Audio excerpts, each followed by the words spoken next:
Hello, this is a guy who likes fanfiction and is too lazy to read, so here is Soul Chess in audio form. Check the description for the links to the author. Chapter 46, Stefan vs Ichigo, Clash of Blades. Third person POV. Bankai, Saigo no Chu no Kaze no Irako. Byakuya looked surprised momentarily, but then let his eyes relax. I see, so your Bankai is battle ready at last, is it? He asked. Hi. Hisuna answered. Byakuya looked at Hisuna's form from several angles. Unless you have some form of hidden power, you will never manage to stop the nimble powers of Senbonzakura.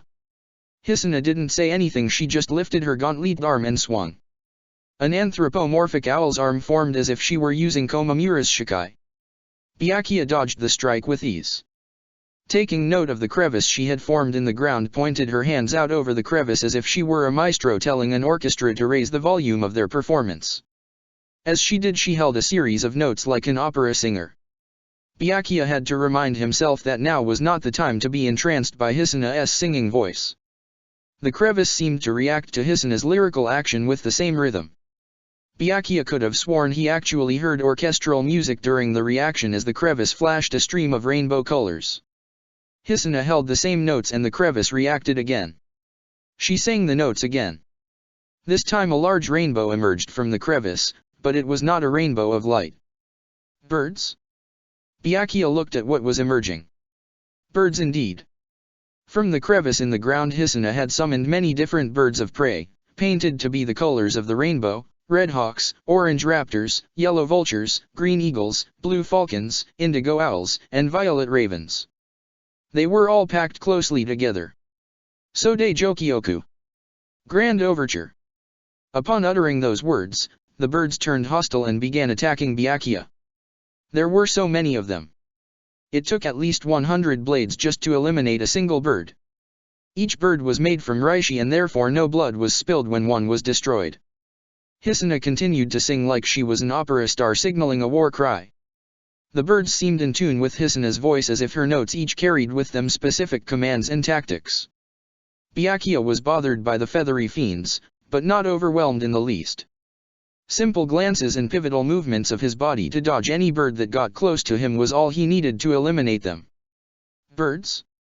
Really, Hisuna, I expected better from you.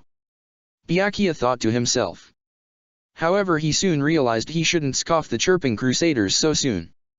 It was a little later that he noticed that the number of the birds was not decreasing, despite the fact that there couldn't have been more than 512 when the assault started. He watched as he slaughtered many a winged being to try and see how the birds were repopulating their numbers, only to notice that the crevice in the ground seemed to be where they were regenerating from. No, not regenerating. Byakuya could hear Hisuna singing notes. Her voice seemed to call upon more birds as well as command them. He could hear how her pitch, tone, volume, and the sound she uttered were different depending on what was happening. However, he didn't have time to focus on her singing and had to be more concerned with the rather enormous flock of birds circulating around him.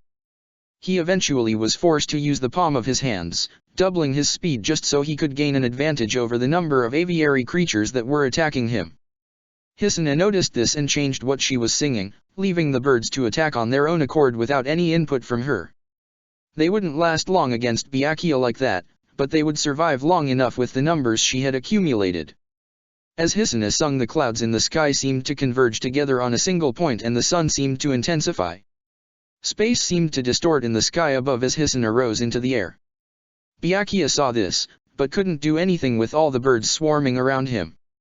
He was being pecked, clawed, bitten, shredded, everything, and it was becoming harder and harder to deal with. I sincerely hope Hisuna sterilized these things. He thought as he felled a few more. As the numbers of the birds began to die down, Hisuna's chant nearly completed itself. The sun's light shined a bright beam onto the tear in space, creating the image one normally sees when one would shine a magnifying glass in the sun's path. Still using her voice, Hisuna aimed the distortion in space at Byakuya. Sika no Hikari. Chant of light. Byakuya was blinded by the bright light aiming down towards him, and suddenly a bright beam of solar energy was cast down upon him. The attack seared all of Hisuna's birds completely and blasted right through many of Senbonzakura's blades. Byakuya shielded himself with his Bankai's blades to lessen the damage. Blocking became the instinct rather than dodging. Hisuna couldn't see a thing after her solar cannon was fired, but she lowered herself down towards the ground with her wings as she did so. Byakuya emerged from the blast. His Shiakusho was frayed, his Kenseiken was destroyed, and there was a nice hole torn in the center of his Shiakusho with a nice bleeding burn accompanying it. Hisuna had to remind herself she was in the middle of a battle and not be enthralled at her husband's good looks. Byakuya panted, as he came off the assault. Most of Senbonzakura's blades had been shattered by the cannon, but he still had plenty more. He looked steadfast at Hisuna. That was quite an impressive attack. I made the right decision in choosing to block. Had I dodged, you would have seen the direction I dodged if I went left or right, and had I dodged back, the blast would have continued forward and caught me anyway. Your Bankai is truly well mastered, Hisuna. Byakuya complimented. However, my Bankai is still the more powerful between the two. You could never hope to be able to contend with me as an equal. Perhaps over personal matters and perhaps in our relationship the winner varies depending on the circumstances, but in battle I will always be the stronger of the two of us. That is an undeniable fact. He sent more blades at Hisuna before she could retaliate, heavily scarring her arms and shredding her wings. Most of her clothes were tattered as well, mostly down by her legs and up by her neckline. A few blades became lodged in the owl head around Hisuna's cranium and chin. Hisuna dropped to her knees, but she did not lose her conviction. Do you think I'm going to give up and bow to you simply because you are stronger than me, Byakuya-sama? Byakuya could faintly hear more music. It sounded very ominous and very Latin. And was that chanting he was hearing? Hisuna's Ryotsu began to surge. I will not give up. I will protect Rukia. She pushed off one knee. No matter what. The chanting became louder as Hisuna began following in with it and began to get to her feet. She stood absolutely still as she chanted, her stiletto-sized rapier glowing. Byakuya could feel the power of Hisuna's Ryotsu. She's becoming incredibly strong. She really means to go as far as she needs to just to protect Rukia. This power, she won't stop at just me, she intends to take on anyone who gets in her way. Byakuya stopped looking surprised and changed to being sympathetic. Rukia, you are fortunate to have a sister who cares so much about you. Byakuya began to push off the ground and headed towards Hisuna. It's about time you had a brother who cared as well. Hisuna was just about to hit the highest note in the chant when Byakuya ran straight through the strong density of her Ryotsu and covered her mouth with his hand. Hisuna saw the look in his eyes. They were not the eyes of a man about to cut down his enemy. They were the soft, kind eyes of a man who wanted the fighting to stop. That's enough, Hisuna, stop. Huh? Hisuna was confused, but as she glanced down she saw Byakuya's sword begin to reform in his hand. Is he giving up? She wondered. She stopped the increase in her Ryotsu and let go of her fury. She even sealed her own Bankai. Byakuya then let go of her mouth. Does this mean I win? She asked. Byakuya put away his sword. If you were any other enemy I would have met you with the same level of power you were about to use, but you are not. You are my wife. Byakuya cupped Hisuna's left hand with both of his. You are the light that gives me hope at the end of the day, the light that lets me know that all I do has a point. I didn't have to match your power. I have no intention of fighting you with that kind of force. He took his left hand and stroked Hisuna's cheek and gave her one of his rare smiles. I care too much about you for that to happen. The only way that battle would have ended is that, at the rate you were going, someone would have died. I couldn't bear it if that person was you. Hisuna, Byakuya wrapped his arms around his vice-captain and held her tightly to him. I'm sorry. I forgive you, Byakuya-sama.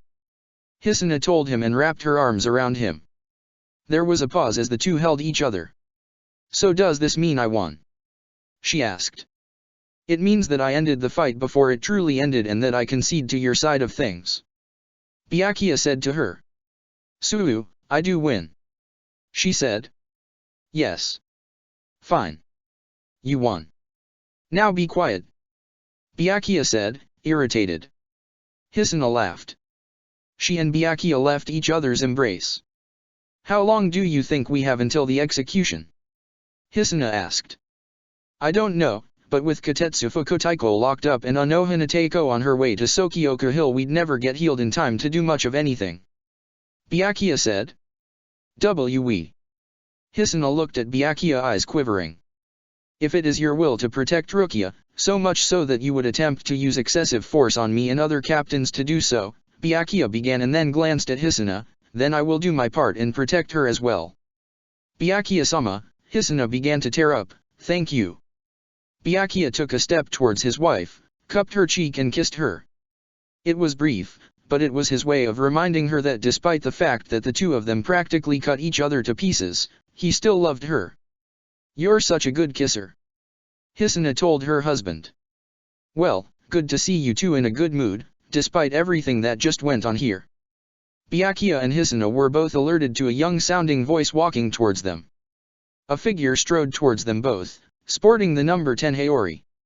Lelich. Hisuna called his name. Byakuya Teiko, have you made the commitment to protect and save Rukia? Lelich asked. I have. Byakuya said. I suppose you have a plan. I do, but in the condition you are both in, you won't serve well to play your respective roles. Lelich turned around and beckoned the pair with his hand. Follow me. I'll patch the both of you up as best I can and explain to you the roles you will play in my grand master plan. The Kukaki pair nodded to each other and followed their former sensei. 9 hours 47 minutes and 38 seconds, Kukaki Rukia takes notice of her sister and brother-in-law's Ryutsus clashing. She is able to sense when the fighting stops and feels them go off together, unable to tell whose will won out. That's not exactly true. Rukia says to herself, thinking a bit more. I think I know who won that fight. He always wins after all. Depressingly, Rukia is led to the Sokioku Hill. 10 hours 3 minutes and 47 seconds, Tsusenkaname unleashes his Bankai against Zaraki Kenpeki. 10 hours 37 minutes and 29 seconds, Kurosaki Ichigo desperately races against the clock to obtain Bankai. If his training is not completed by an hour before the execution, it'll be too late. A half an hour would work as well, but that would cut it extremely close. 10 hours 49 minutes and 44 seconds, Zaraki Kenpeki defeats Tsusenkaname and Komamura Seijin's true face is revealed. The two clash as Komamura's Bankai is released. 11 hours 20 minutes and 27 seconds, Rukia is brought forth to the Sokioku Hill. Captain Luska Stefan notices how very few captains have shown up. How strange. He says to Kendra. You mean the lack of attendance? Kendra states. Stefan nods. You and I, plus the head captain and Sasakai are assembled. Captain Kiraku is here, as is Captain Anohana. It's no surprise squads 5 and 12 haven't shown given what's occurred with regards to them, and I think Zaraki's lost whatever ounce of sanity he had left.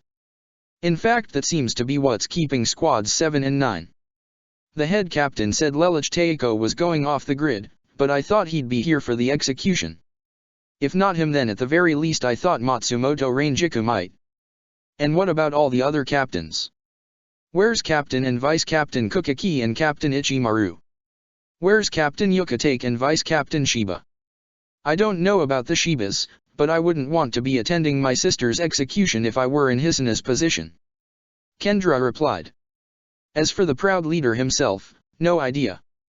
The execution shall begin shortly. Yamamoto said. Does the condemned have any last words or requests?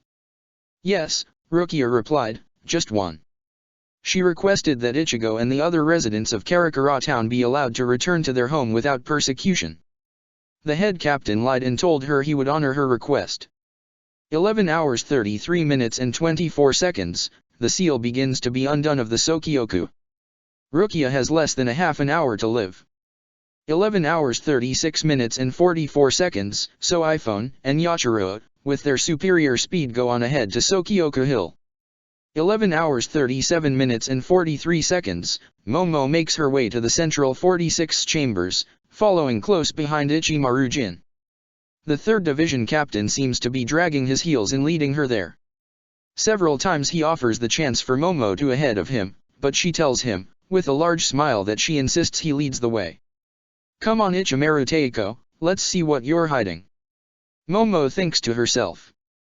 11 hours 40 minutes and 42 seconds, Hichuga Yatashiro and Matsumoto Rangiku begin to make their way to Central 46 as fast as they can.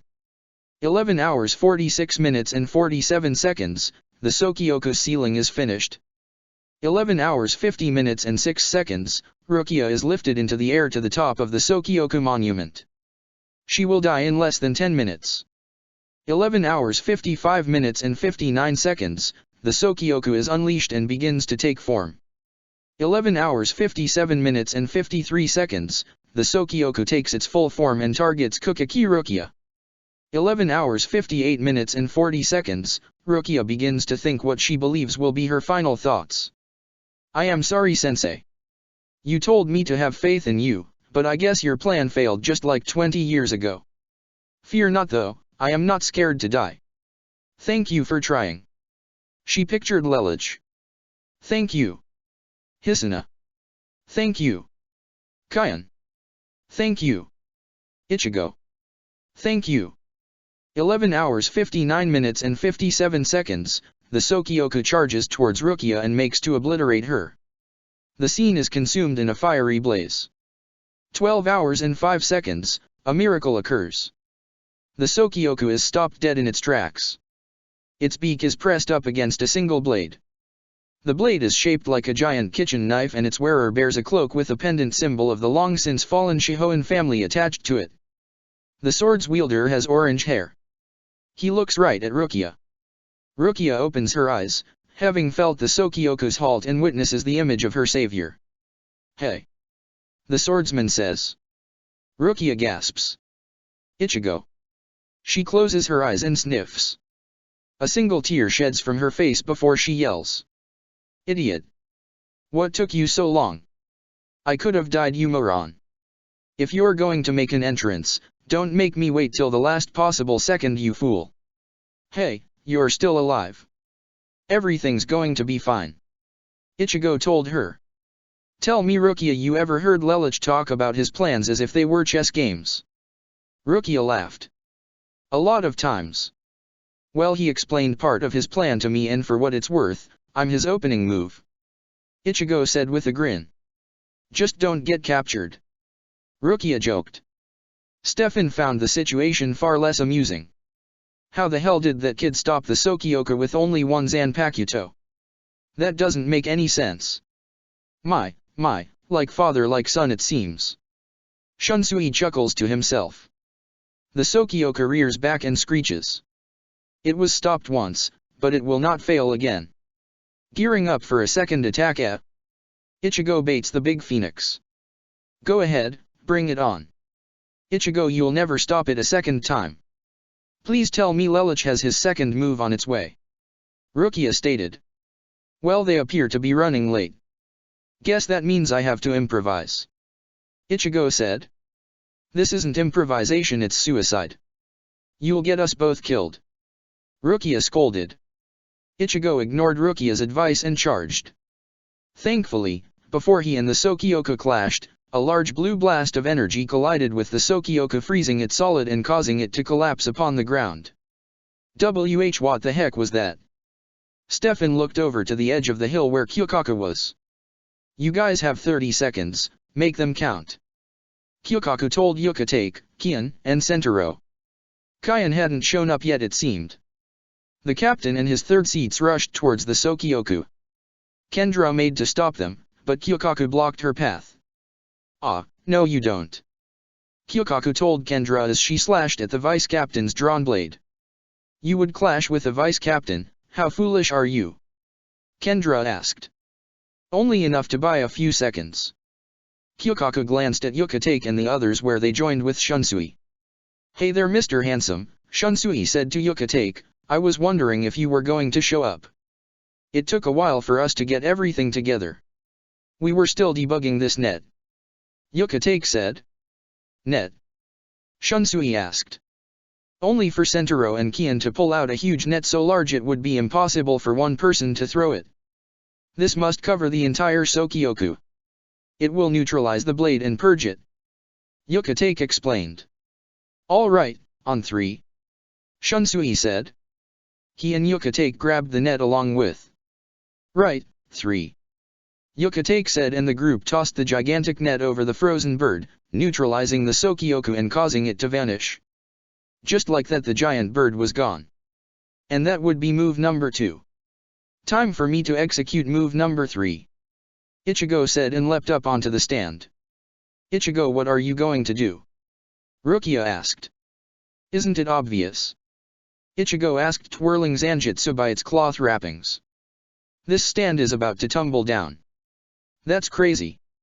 Don't tell me Lelouch ordered you to do that. Rukia shouted.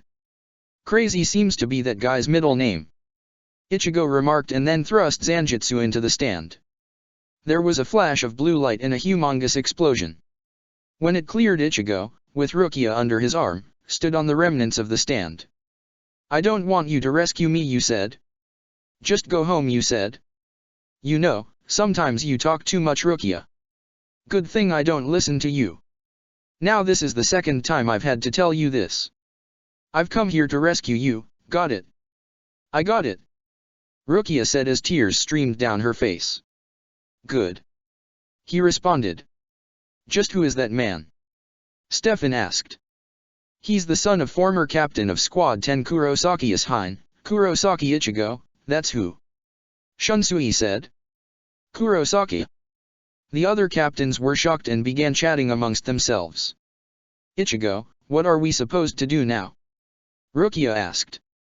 How are we supposed to disappear with so many eyes watching us? And why are only Sentaro and Kian here? Where's Kai and Dano? Well, we're supposed to wait for move number 4, but in case that doesn't happen we'll have to make a run for it. Ichigo said to Rukia. Rukia could not believe how stupid Ichigo was acting today. What? How stupid? We'll never get away. Those are captains. Oh yeah, well then we'll just kick their asses first. Ichigo said with a nonchalant attitude. I'm not alone, you know.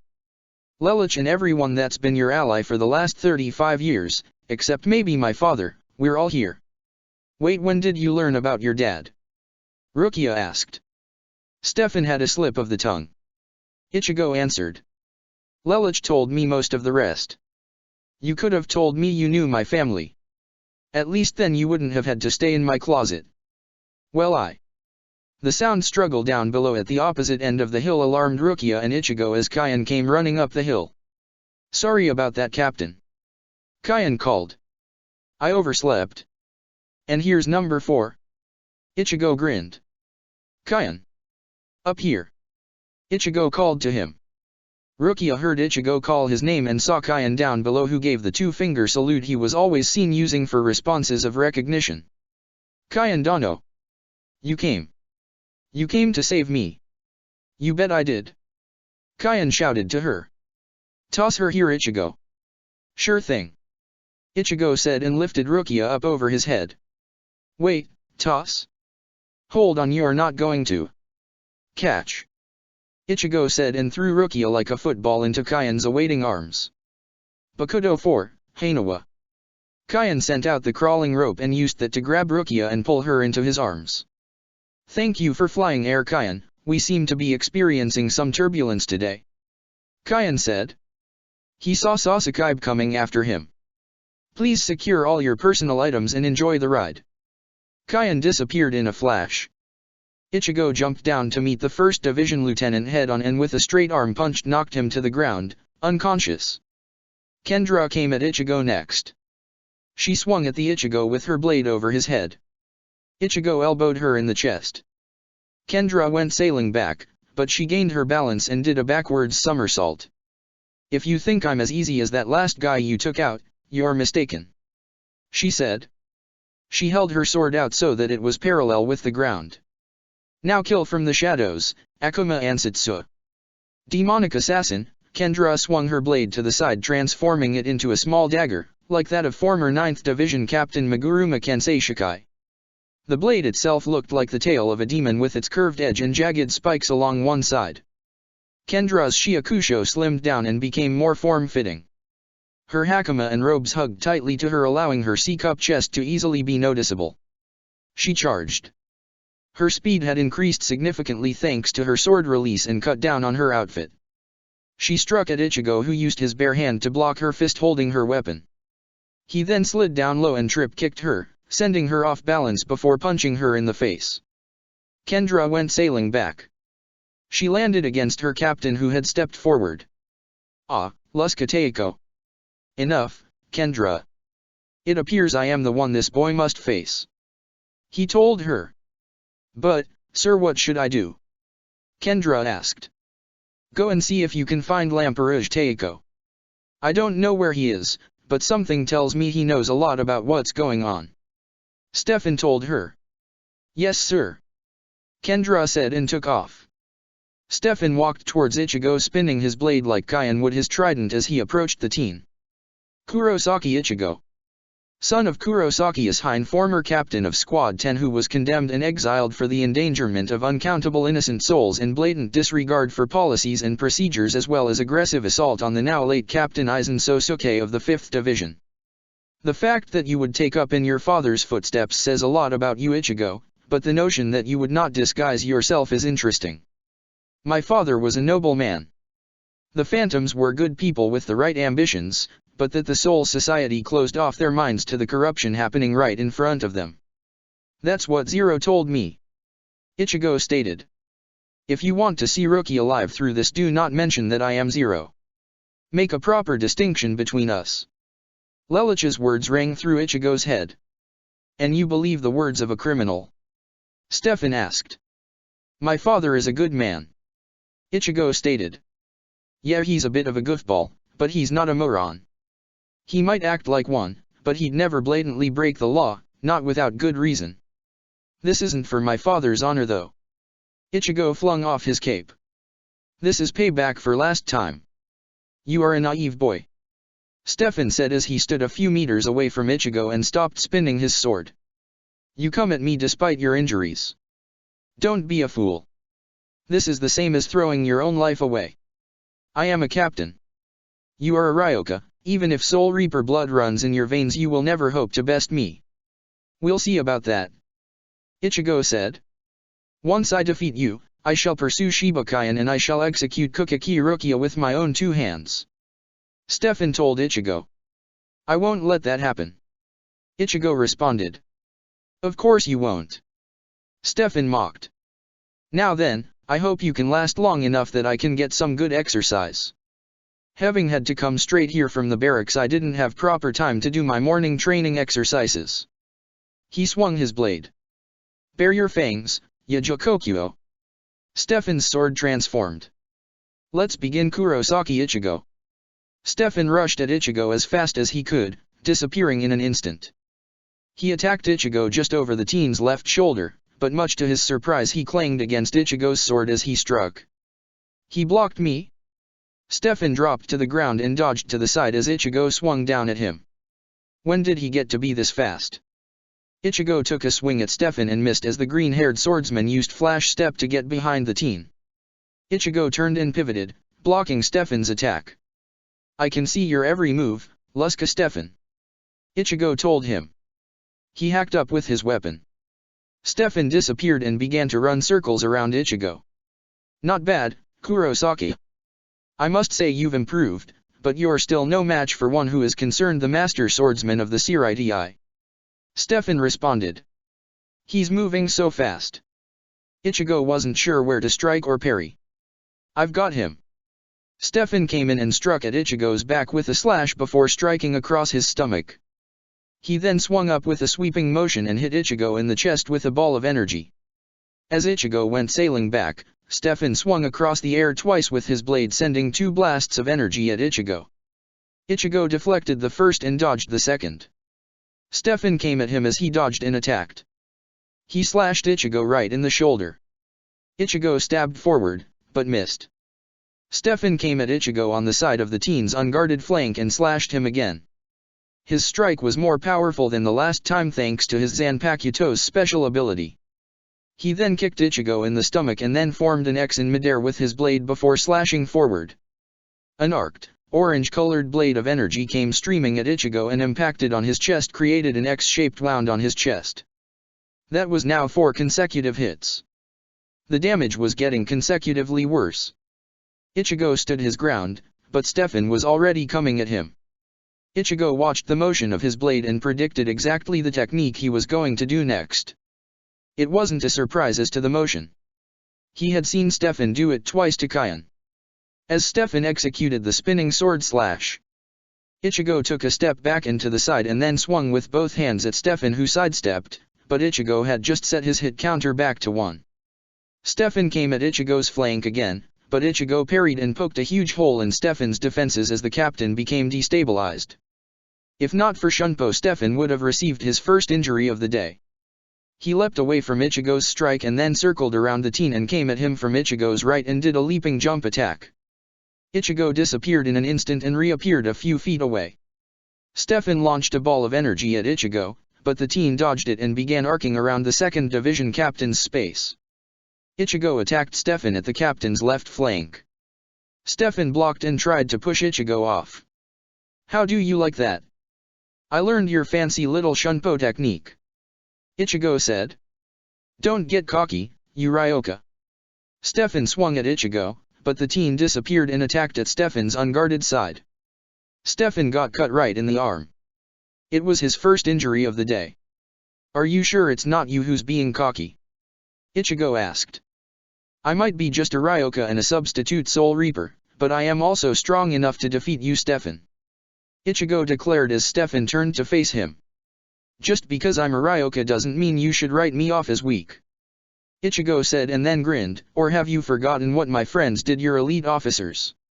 "Of course I haven't forgotten," Stefan said and prepared a stance. "You want me not to go easy on you? Fine. I've had enough exercise myself. Here's what happens when I get serious." He disappeared and attacked Ichigo down his chest line. He pivoted and slashed him horizontally. Ichigo blocked this strike. Stefan leapt up into the air, kicking Ichigo in the chin. Stefan then came rushing in at Ichigo and slashed across the teen's waist, dealing more damage. He then turned and made to attack Ichigo from behind. Ichigo stopped his strike, but Stefan began pushing him back. His strength was much more than Ichigo could hope to push off. "What's wrong, Ichigo? Finding yourself at a disadvantage?" Stefan asked. Ichigo just grunted and was nearly pushed off the Sokyoku, but at the last viable second he slid the length his blade along the tip of Stefan's and ran around the captain. Stefan followed behind Ichigo and made to slice him in the shoulder, but Ichigo dodged to the side. Stefan came at Ichigo again with his sword as Ichigo ducked under the staba and then let drive an uppercut to Stefan's face. Stefan backed up and rubbed his chin. "Not bad, kid," Stefan said, "but basic skill won't be enough." His battle aura began to glow fiercely. "Take this." The roar of a lion could be heard as a powerful energy sound wave burst forward towards Ichigo. The teen was blown back by the attack as Stefan fired forward 2 orange blasts of energy that hit Ichigo dead on in the chest. The teen stood up, hunched over his Zanpakuto. "How do you like my sonic roar? By converting the Ryotsu around my body into Ryuryoku, I can create a shockwave so powerful that it leaves my opponent completely disoriented, preventing them from moving for a few seconds as they are crushed under the weight of my Ryotsu as it converts back. Not bad, but I have something better," Ichigo told him. "Oh." Stefan looked on with both curiosity and caution. "Care to demonstrate?" Stefan asked. "And miss?" "Like hell," Ichigo scoffed. "Ha, seems you're not as stupid as you look." Stefan rushed back at Ichigo, swinging his sword down on the teen. Ichigo struggled to push Stefan off. "Damn, his counter is at 3, or did the shockwave count 2 so it's 4. Be wary of Stefan's Zanpakuto. For every strike he makes he just gets stronger. If you can block or dodge one attack though, his counter will reset. This won't be finite though, until after a successful block or dodge. If you block you have to disengage first." Ichigo remembered what Yoriyuki told him about Stefan. "And his Bankai?" Ichigo remembered asking. "I don't know. Stefan became a captain long after I had left. I've never seen his Bankai. If he uses that you're on your own. So I need to be careful then, let me stay on par with his Shikai before I push him to Bankai," Ichigo thought to himself. Ichigo saw Stefan draw his free hand back and made to punch Ichigo across the face. The teen took one hand off Zanjutsu and caught Stefan's fist. He then headbutt the captain and drew back from him. While Stefan was still reeling, Ichigo held up his sword. "Take this." Ichigo swung his blade down and the bright blue energy beam he had used several times came blasting towards Stefan. The destruction was so large that it tore halfway into Sokioku Hill. The well-trained captain came off the attack with a very bad gash in the right side of his chest. His entire Shiakusho, on that side, including the Haori, was destroyed. Stefan, in response, tore off his robe and Haori, leaving his chest bare. His six-pack was in full view and his muscles were well-toned. In comparison to Ichigo's, the toning was about the same. Stefan's wound along his right side was pretty bad. However, he appeared to just be shrugging it off. "My Zanpakuto increases my endurance to immense levels. As an assassin, I cannot afford my target to get the better of me, and I've experienced every kind of trap and trick in the book. That light that I saw though, it's called Getsuga Tensho, isn't it?" "Wah, how did he know?" Ichigo asked. "When you swing your sword, all of your Ryutsu is absorbed by your Zanpakuto. Then it gets released again in a super high-density beam, giving it an incredibly amplified swing. I know it all too well. It seems you gained more than just your heritage from your father, it would seem," Stefan said. "What is the name of your Zanpakuto?" "Zanjutsu," Ichigo said. "Slaying Moon compared to your father's Scathing Moon, I see the night has quite an impact on your family," Stefan said. "What's all this comparison to my old man?" Ichigo asked, putting Zanjutsu on his shoulder. "I am not my dad. I'm me. My skills are through my own hard work and training. My dad, so it seems, didn't even want me to know about all of this. Like I said at the beginning of our fight, this has nothing to do with my father. This has everything to do with Rukia and my earlier defeat at your hands. You act like there's some reason it has to be this way, but I won't let Rukia die. That's the reason I'm here, and that's the reason I got this power."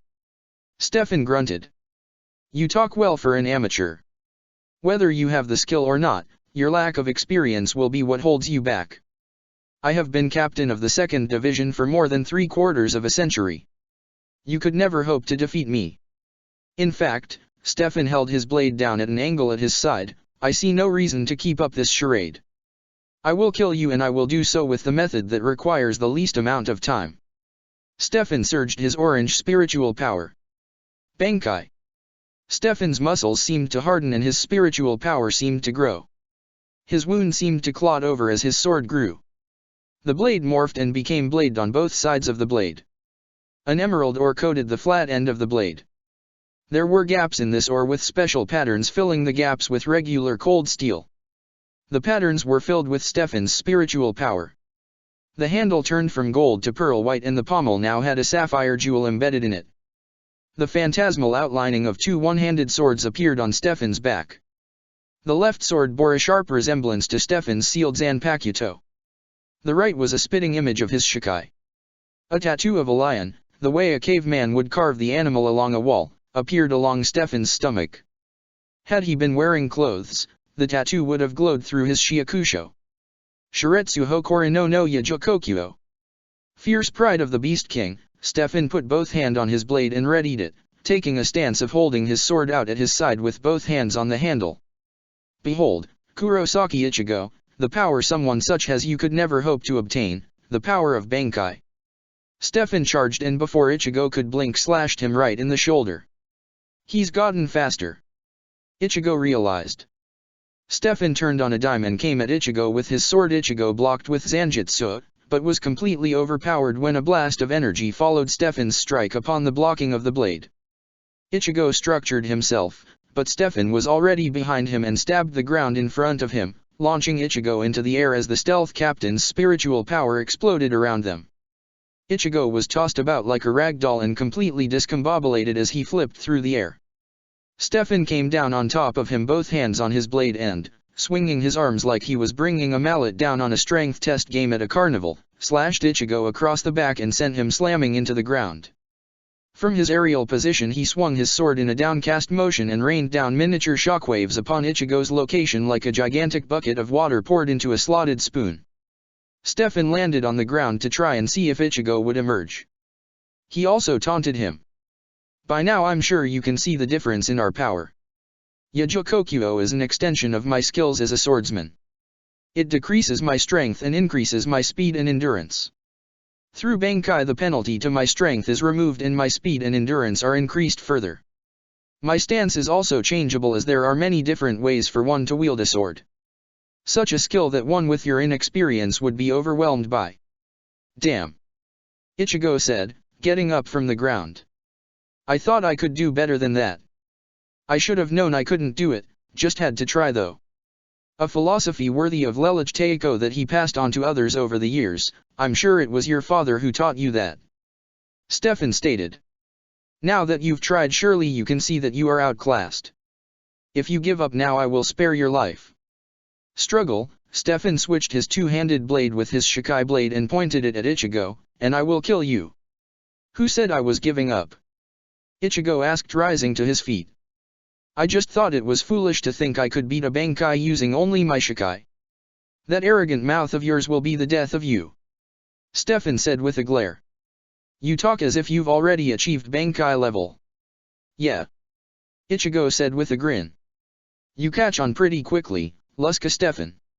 What did you just say? Stefan scowled. Don't make me repeat myself. Ichigo said, staggering forward. I think you heard me. You just don't want to believe it, do you?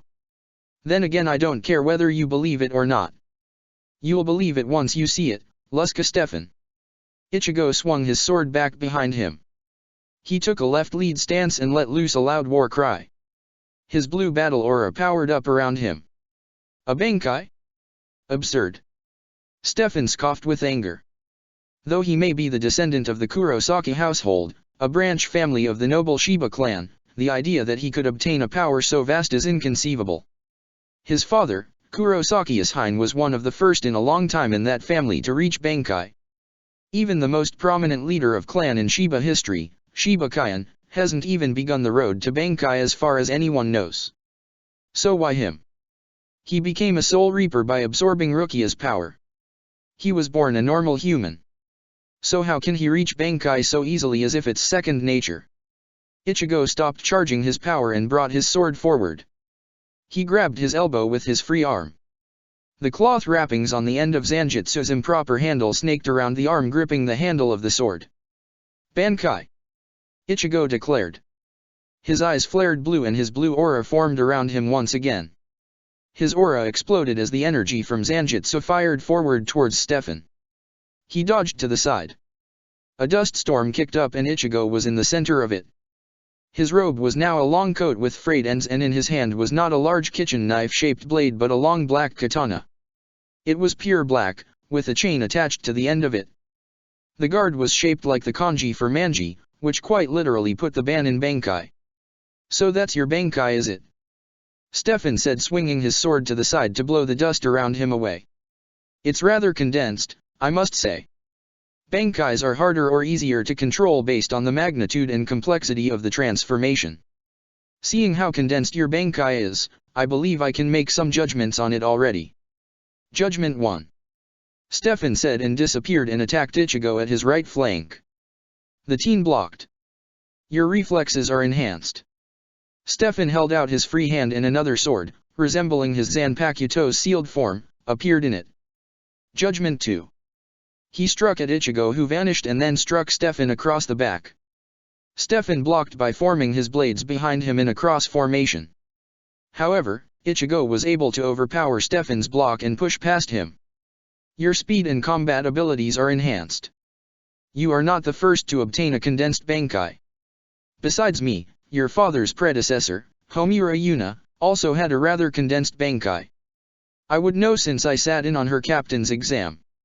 Ichigo was surprised Stefan knew so much about his Bankai just from its composition. Judgment 3. Stefan said and crossed his arms over each other and swung his swords in a wide arc, created a sickle of energy that zoomed towards Ichigo at fast speeds. Ichigo dodged and Stefan got right in his face and struck down with both blades. Ichigo blocked. As it is plainly obvious that you do, in fact, have Bankai. The only way you could have only obtained it would be through the special method Urahara Kisuke developed that allows mastery of Bankai in 3 days. However, you have had no time to develop your Bankai, and from that you probably have yet to awaken your Bankai's true power. Am I wrong? Stefan asked. Damn it. How did he figure it out so easily? Just who is this guy? I thought I'd have somewhat of an advantage by not revealing my Zanpakuto's powers too early, but he has me completely figured out. Ichigo calmed down. No, I still might have an advantage. He noticed the ghostly, two-handed weapon along Stefan's back. Stefan said that a Bankai becomes easier to handle the more it is condensed. While not by much, his transformation is more complex than mine. I should have. Ichigo charged his spiritual power, some form of X-Factor. Ichigo drew away from Stefan and swung in the captain's right flank. Stefan motioned to block, but Ichigo saw the attack as he extended his arm out and took a step and a half away from the captain's blade and then struck Stefan across the back. I knew it. His blade isn't really there. It's just visible ethereal storage space. Ichigo circled around to Stefan's left flank as he came in. Stefan leapt back to dodge the teen's attack, but once again Ichigo saw this and came in and struck forward with both hands on his blade. Stefan blocked with his swords in a cross formation. He's gotten fast, really fast. His Bankai's emphasis is obviously his speed. Stefan determined. It doesn't matter. I can match this no problem. Stefan drew back from Ichigo and charged towards him as he spiraled through the air, coating himself in his spiritual power. Ichigo blocked, but was destabilized and stepped to the side. Stefan, however, was moving too fast to take advantage of this. However, once he stopped, he vanished and came down from high in the air with both blades. In midair he switched his blades with his single, two-handed sword and came down upon Ichigo's blade. Sparks flew as Ichigo was pushed into the ground. I must admit the strength of your Bankai is impressive, Kurosaki Ichigo. Were this a normal occasion you would make a fine Soul Reaper amongst our ranks. I think that's the first time you've complimented me without adding a but to the end of it. Ichigo smirked. Stefan grinned back. Heh. It's too bad. When it comes down to it you are a decent combatant. He became serious, but my orders are my orders. He and Ichigo slid their blades along each other's and then pivoted, turned, and swung, landing in another weapons lock. Humph, I've heard that before. Ichigo said to Stefan. Tell me, is it so hard to trust Zero? Zero is a criminal. I cannot believe you would even ask that. Stefan scowled. He and Ichigo drew away from each other and spun so that their blades touched while each fighter's back was to the other. They spun and swung at each other again. They pushed against each other before pushing off of each other. Annotating each strike with a grunt, Stefan fired 2 familiar orange blasts of energy. With a grunt, Ichigo used Shunpo to dodge both and then got right in Stefan's defenses. With one hand on the handle and the other pushing against his blade, Stefan blocked Ichigo's incoming attack as he held his blade parallel to the ground. Ichigo continued to put pressure on the green-haired warrior and felt he was gaining an advantage. The deadlock went on for a full minute until Stefan grinded his heel into the ground, popped himself into the air, planted his sword into the ground and pole vaulted over Ichigo's head, taking his sword with him, and then slammed the large blade behind his back as if sheathing it in an attempt to hit Ichigo. The teen dodged. Ichigo came back at Stefan, who switched back to his two-handed style on a dime. He began flipping towards Ichigo at a 45-degree angle, creating a whirlwind of blades as he spun towards the teen. It was like a wheel of blade death as Ichigo made to block the oncoming assault, feeling overwhelmed as the attacks kept coming. As Stefan finished the spinning, he then spun both of his blades into Ichigo's shoulders. Ichigo ducked under the assault, causing Stefan's blades to graze the tops of his shoulders, and stabbed the trained assassin right in the gut. It was shallow. Stefan's muscles were rather thick, and even with superior strength Ichigo didn't get more than 4 inches into the stealth commander's stomach. Stefan pulled Ichigo's blade out of him and drew away. As he stood there, clutching the wound, Ichigo continued the topic of conversation they had begun earlier. You call Zero a criminal, but can you deny the benefits he's brought to the Soul Society? Ichigo thrust his free arm out at his side. True, I wasn't around during Zero's time, so what I say may not be as impactful, but according to him it sounds like he had his reasons for what he did. Stefan sighed. I am loath to admit it, but Zero has brought benefits to the Soul Society, but, he scowled, that does not justify his actions. If Zero wanted to help the Soul Society, he could have just as easily joined the Gotei 13. There was no reason to break the law.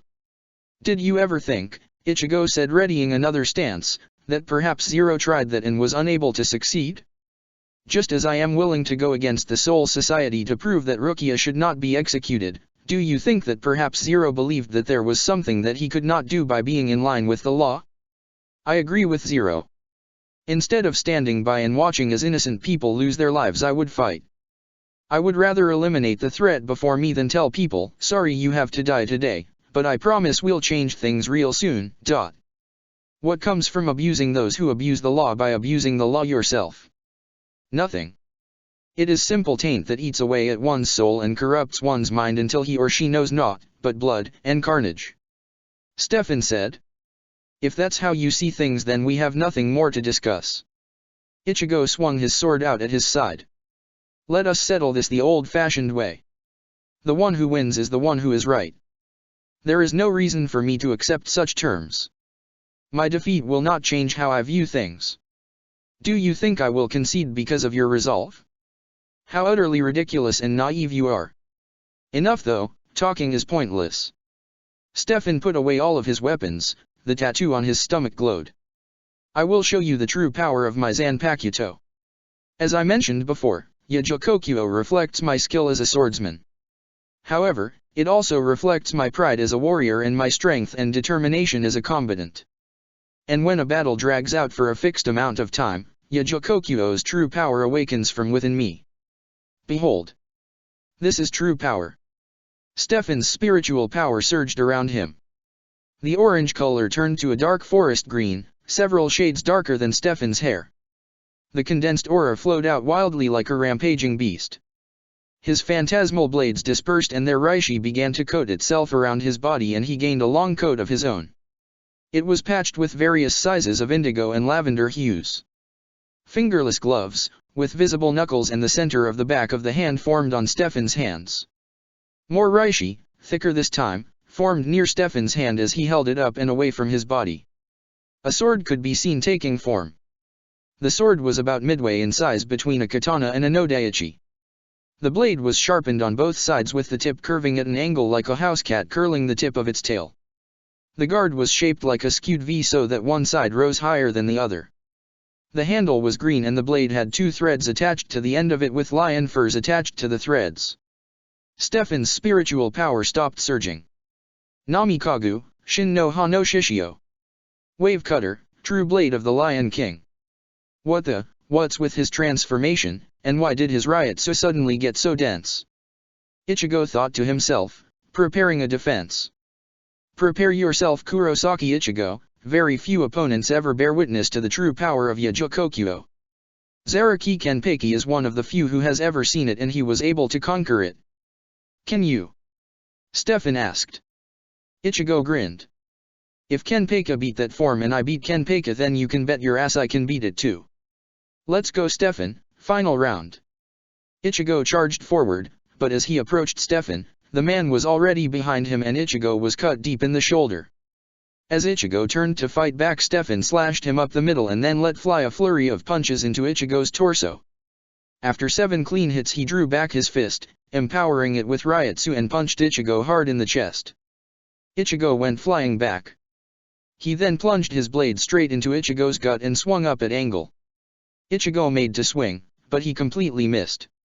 Stefan was behind him and Ichigo felt a nasty cut form up along his back. Damn, he really is fast.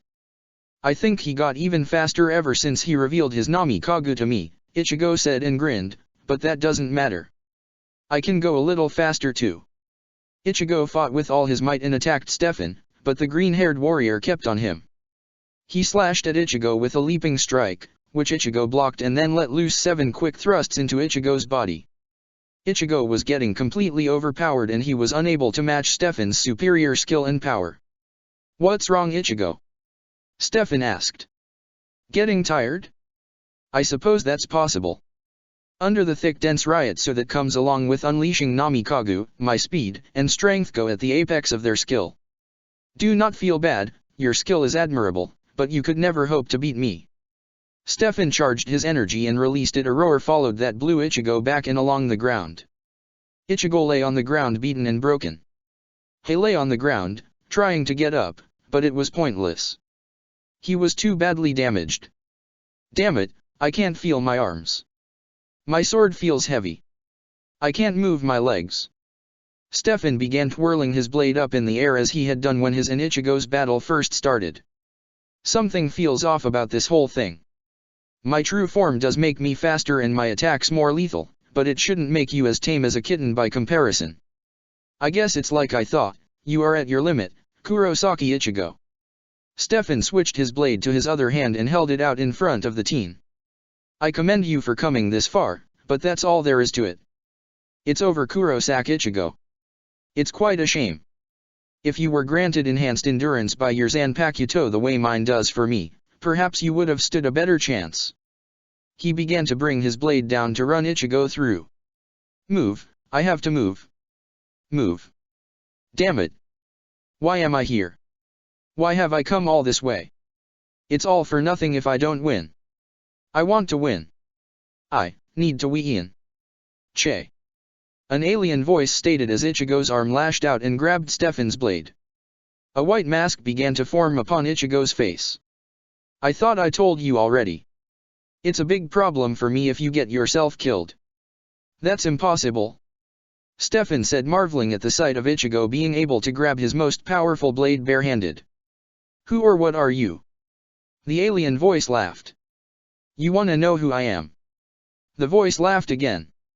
I have. Ichigo's head picked up from the ground, revealing his face beginning to hollow along with his sclera being entirely black and his irises yellow. No name. The hollow-eyed Ichigo leapt up from the ground and sliced Stefan up along his torso, forcing him to retreat back. The hollow-eyed Ichigo struck at Stefan again down the other direction, slashing at the wound he already created. Ichigo, what a complete amateur you are. Couldn't you tell? You're getting crushed by his Bankai's spiritual pressure. Every bone in your body is creaking from the strain. You really are a hopeless case. He prepared his stance. I'll show you how to use Bankai correctly, Ichigo. Since when does Kurosaki refer to himself in third person? And what's with this twisted spiritual pressure? Stefan wondered, but had no time to think on it. The hollow-eyed Ichigo came at Stefan like a man gone wild. Stefan dodged to the side as Ichigo came in and dodged again, swung out to get Stefan as he dodged. He's gotten so fast all of a sudden? What's going on? WA. Haha. With a wrist-snapping motion, the hollow-eyed Ichigo let fly a Getsuga Tensho, but there was one large difference between this Getsuga Tensho and any other time Stefan had seen the technique used. Black Getsuga. Stefan dodged away, landing his foot on a rock. The possessor of Ichigo's body let fly another black Getsuga, which Stefan dodged again and away from. He needed time to figure out what was happening so he could mount a counter-attack, but the hollow within Ichigo was unwilling to give Stefan that kind of time. Ichigo's hollow fired two individual Getsuga blasts at the green-haired captain, and as Stefan tried to escape, the crazy entity grabbed his shoulder and stabbed him through the back, and both blasts hit Stefan dead on, burning away a good portion of his long coat and causing him to bleed from the forehead and around the sides of his temple. Blood mixed with hair as Stefan panted as he drew away from his allegedly nameless assailant. This twisted spiritual pressure, that white mask, are you, a hollow? Stefan asked. Who cares? The possessor of Ichigo's body responded as the mask on Ichigo's face became half complete. I don't have to tell you anything because as soon as I finish with you, you're going to disappear. Ichigo's voice came from within. His hollow gasped as the teen reached for the mask on his face and made to rip it off. I don't need you. Stop interfering. You're the one who's interfering, don't you get it? I was about to kill him. You will win if you just leave it to me. Ichigo's left arm continued to rip off the mask as his blade swung about wildly. Stefan looked with amazement and growing curiosity. You fool! Damn you! Ichigo pulled the mask completely off his face. The broken pieces clattered to the ground and Ichigo was back in control of his body. Stefan's face was priceless. If translated into words, his face had the phrase, "What the fuck was that?" written all over it. "Yeah." Ichigo breathed. "Sorry about that." He held out his blade parallel to the ground. That was an unwelcome interruption. An interruption? Stefan thought to himself. That's what that was to him. I think he means that if he had been in that form for much longer then, even if he had defeated me, the victory wouldn't have truly been his. Stefan sighed. It also seems like he's feeling better. It seems like a second wind, but he's probably as burned out as I am. Oh well. Stefan swung his sword. Very well. I won't ask you to explain what that thing was. I don't think either of us have the strength to continue this fight for much longer, but before we finish it, tell me something. You could have easily won this fight just now. Whatever happened to you, it gave you an ungodly advantage over me. Why did you stop? Stefan asked. I told you before. My goal is to make you see the problem you don't want to realize. I'm not looking to kill you. You are a powerful warrior and a venerable soldier to the Godai. Killing you would make me a true criminal rather than just a lawbreaker with a cause. Has the difference penetrated your brain yet? Or do I still need to fight you to prove it? Ichigo asked. All lawbreakers have causes. Your wording could have been better there. Stefan said. But I understand what you are trying to say. Stefan took a stance. Maybe you're right, maybe there is a difference between a vigilante and blatant abusers and breakers of the law. If they're useful, make use of them. Stefan began to reminisce of a discussion he had had with Anohana once before. 32 years ago. What do you mean Zero is not a true criminal?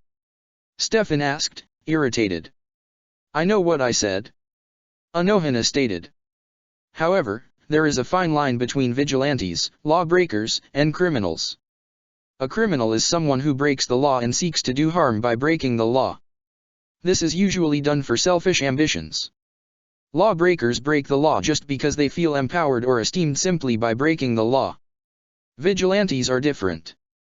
They break the law, but they break it because they know no other path that can lead them to goals that many who stay within the law seek out. So does that mean you know what Zero seeks? Stefan asked. Not yet. It's too soon to tell, but rest assured that I will let you know if I figure things out. Anohana stated. Present day. Yes, now I understand, Anohana Teiko. I may not understand what exactly Zero's intentions are, but I now understand that even those who break the law can sometimes be a benefit. Even with that said, this must be finished. Kurosaki Ichigo, if you want to convince me that you are not a threat, that Zero is not a threat, that his intentions and all who follow him are for the benefit of the Soul Society, prove it by striking me down. Show me the strength of your resolve. Gladly. Ichigo said. He and Stefan rushed at each other and crossed blades. Both were battle-weary, but they had enough fight left in them to continue their fight for a short while longer. As the combatants passed each other, they turned and clashed their blades against each other. Both blades bounced back towards their owners. The two warriors swept their blades up from a downward angle and the swords met. They swung from down high and then drew away from each other again. They rushed at each other and passed by each other once more, cutting the other in the cheek. Both took the time to charge their spiritual power and clashed again. From the edge of the hill, Ichigo's comrades could now see the battle reaching its end. Man, look at Ichigo go. Tatsuki folded her arms with a grin. I can't believe he's fighting Captain Luska Stefan as an equal. It's amazing. Isane marveled. Ichigo certainly has gotten a lot stronger. Chad affirmed. Sensei, can you tell who has the advantage? Urayu asked. Both appear to be very battle-weary. So iPhone responded. This battle could go either way.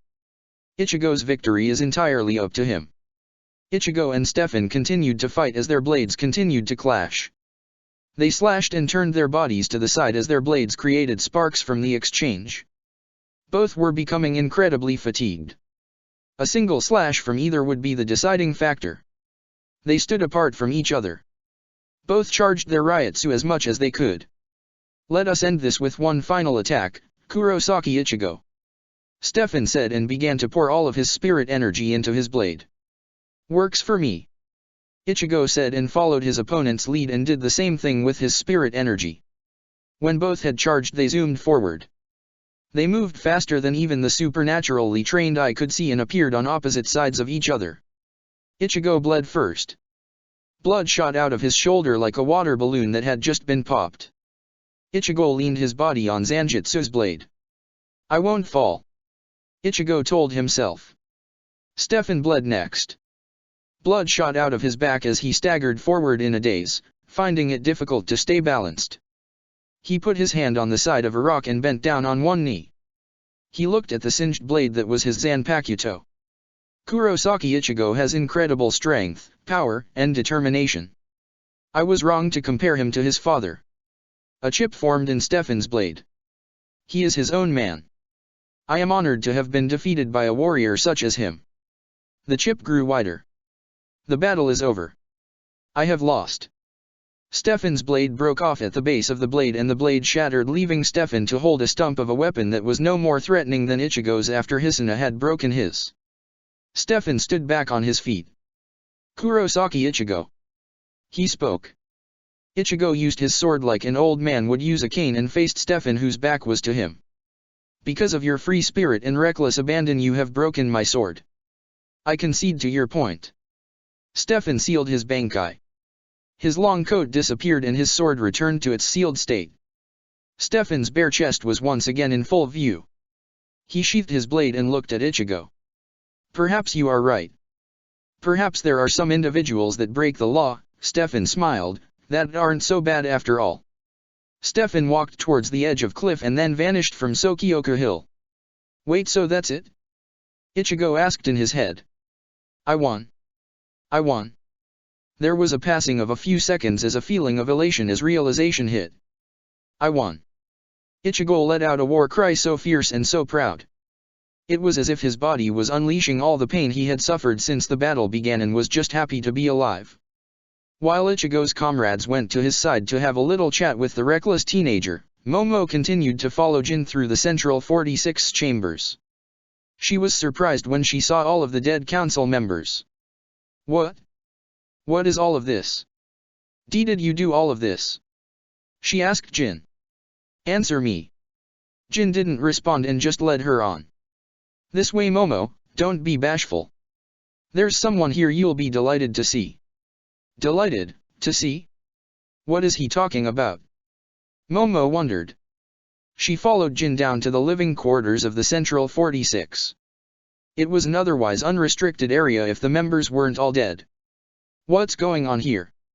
Where's Captain Lamp-Rouge, and Shiro-chan? Momo shuddered, but found some resolve. I have to be brave. I'm no coward. She stood still. What's the matter? Aren't ya coming? Jin asked Momo. Momo stood still. Ah well, if you won't come ta him, he'll come ta you. Jin walked up to one of the towers and knocked on the side. Your company's here, he stated. From out of the darkness stepped a figure that Momo never thought she would see again. Ai Aizen Teiko. Aizen smiled at her. Hello Momo. How are you? How is this possible? What's going on? Is this real? What is this? Momo had a quick flash to her memory. Words Lelich had spoken rushed to the forefront of her mind. If all goes according to plan, the execution will be stopped by the time they reach Central 46. That is where the true culprit shall show up. The true culprit is someone who should not exist, but does anyway. No, this can't be what he meant. Momo began to tear up.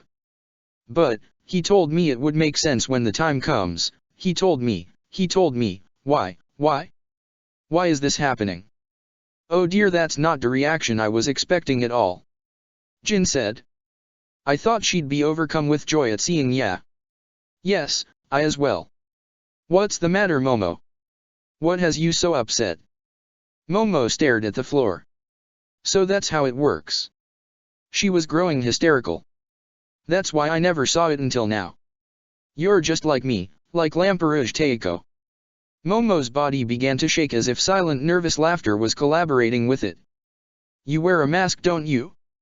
I won't fall for it. Momo held up her head and pulled out her sword. Her expression reflected someone who had just lost all sanity. She had gone past cynicism and straight to mania. Captain Aizen, I'm so glad to see you because now I know. Tears of insanity ran down Momo's face. Now I know who you really are. Snap, Tabayam. She attacked Aizen. He dodged. I understand now. Captain Aizen, the penalty for deceiving your vice captain, as decreed by your vice captain, is death. To be continued. Chapter 47, Lelouch vs Aizen, the last few turns. Third person POV. Death, you say? Aizen asked Momo. Momo, are you feeling alright? Surely you don't think that I am evil, do you?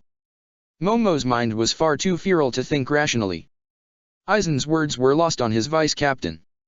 She attacked with fireballs from her Shikai. Momo's mind was temporarily gone.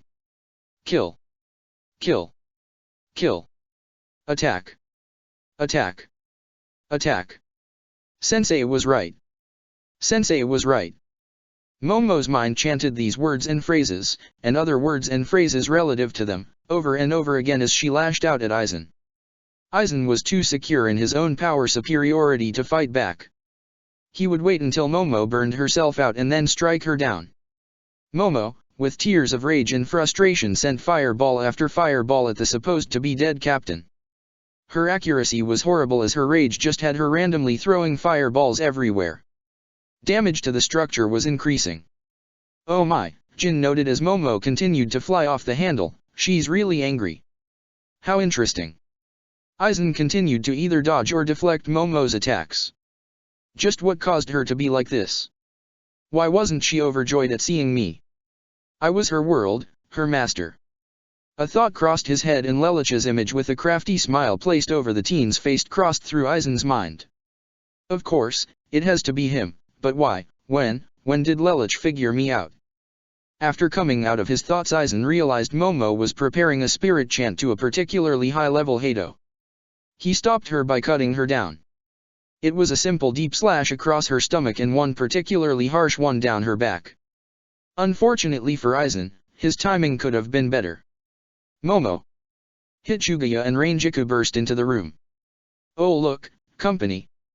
Jin smiled. Rangiku wasn't surprised to see Jin, but she was surprised to see Aizen. Aizen's alive? Does this mean?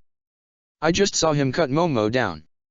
Lelouch, you were right after all. Hitsugaya bent down at Momo's side and felt her pulse.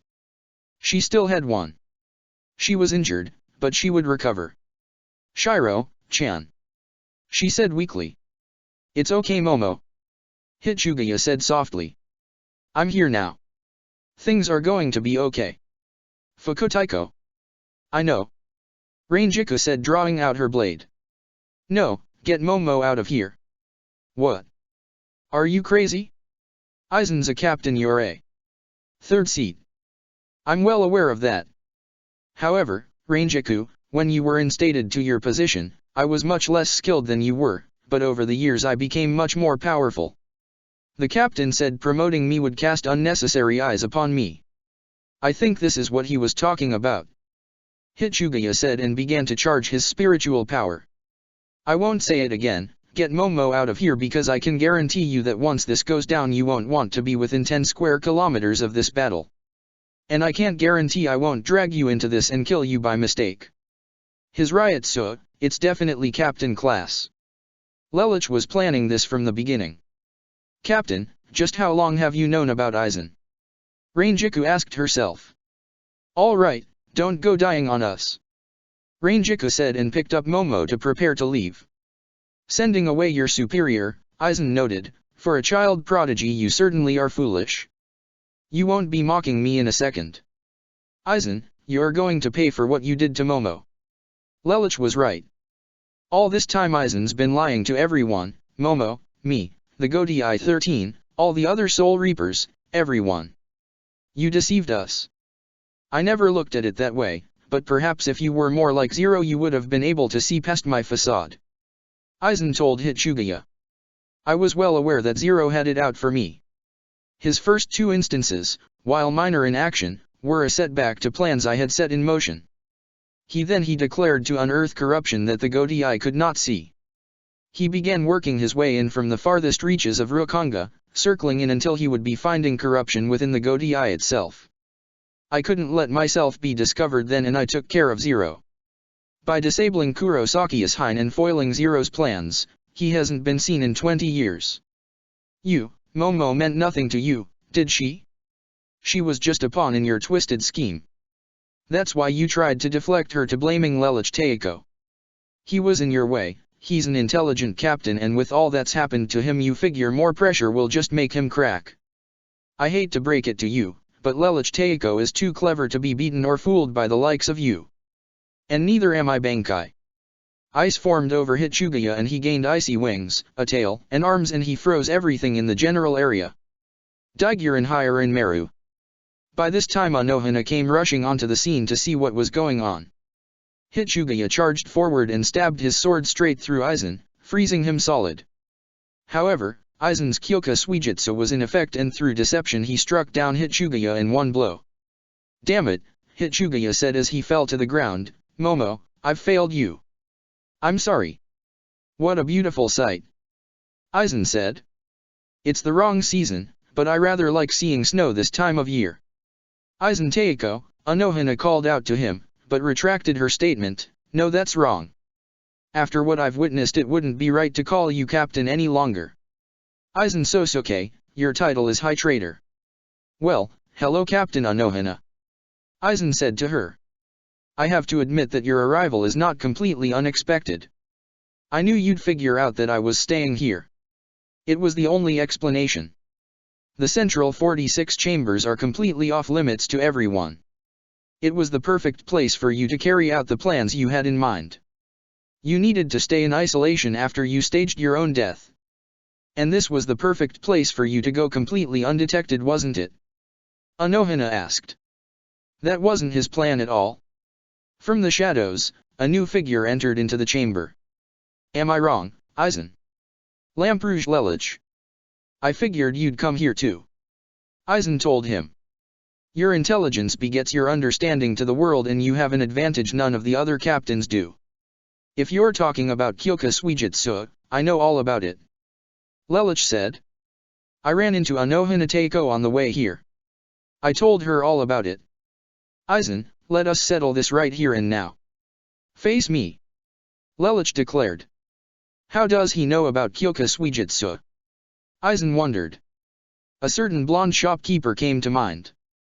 It seems I was a bit careless in that respect. I cannot deal with him here. The area is not right.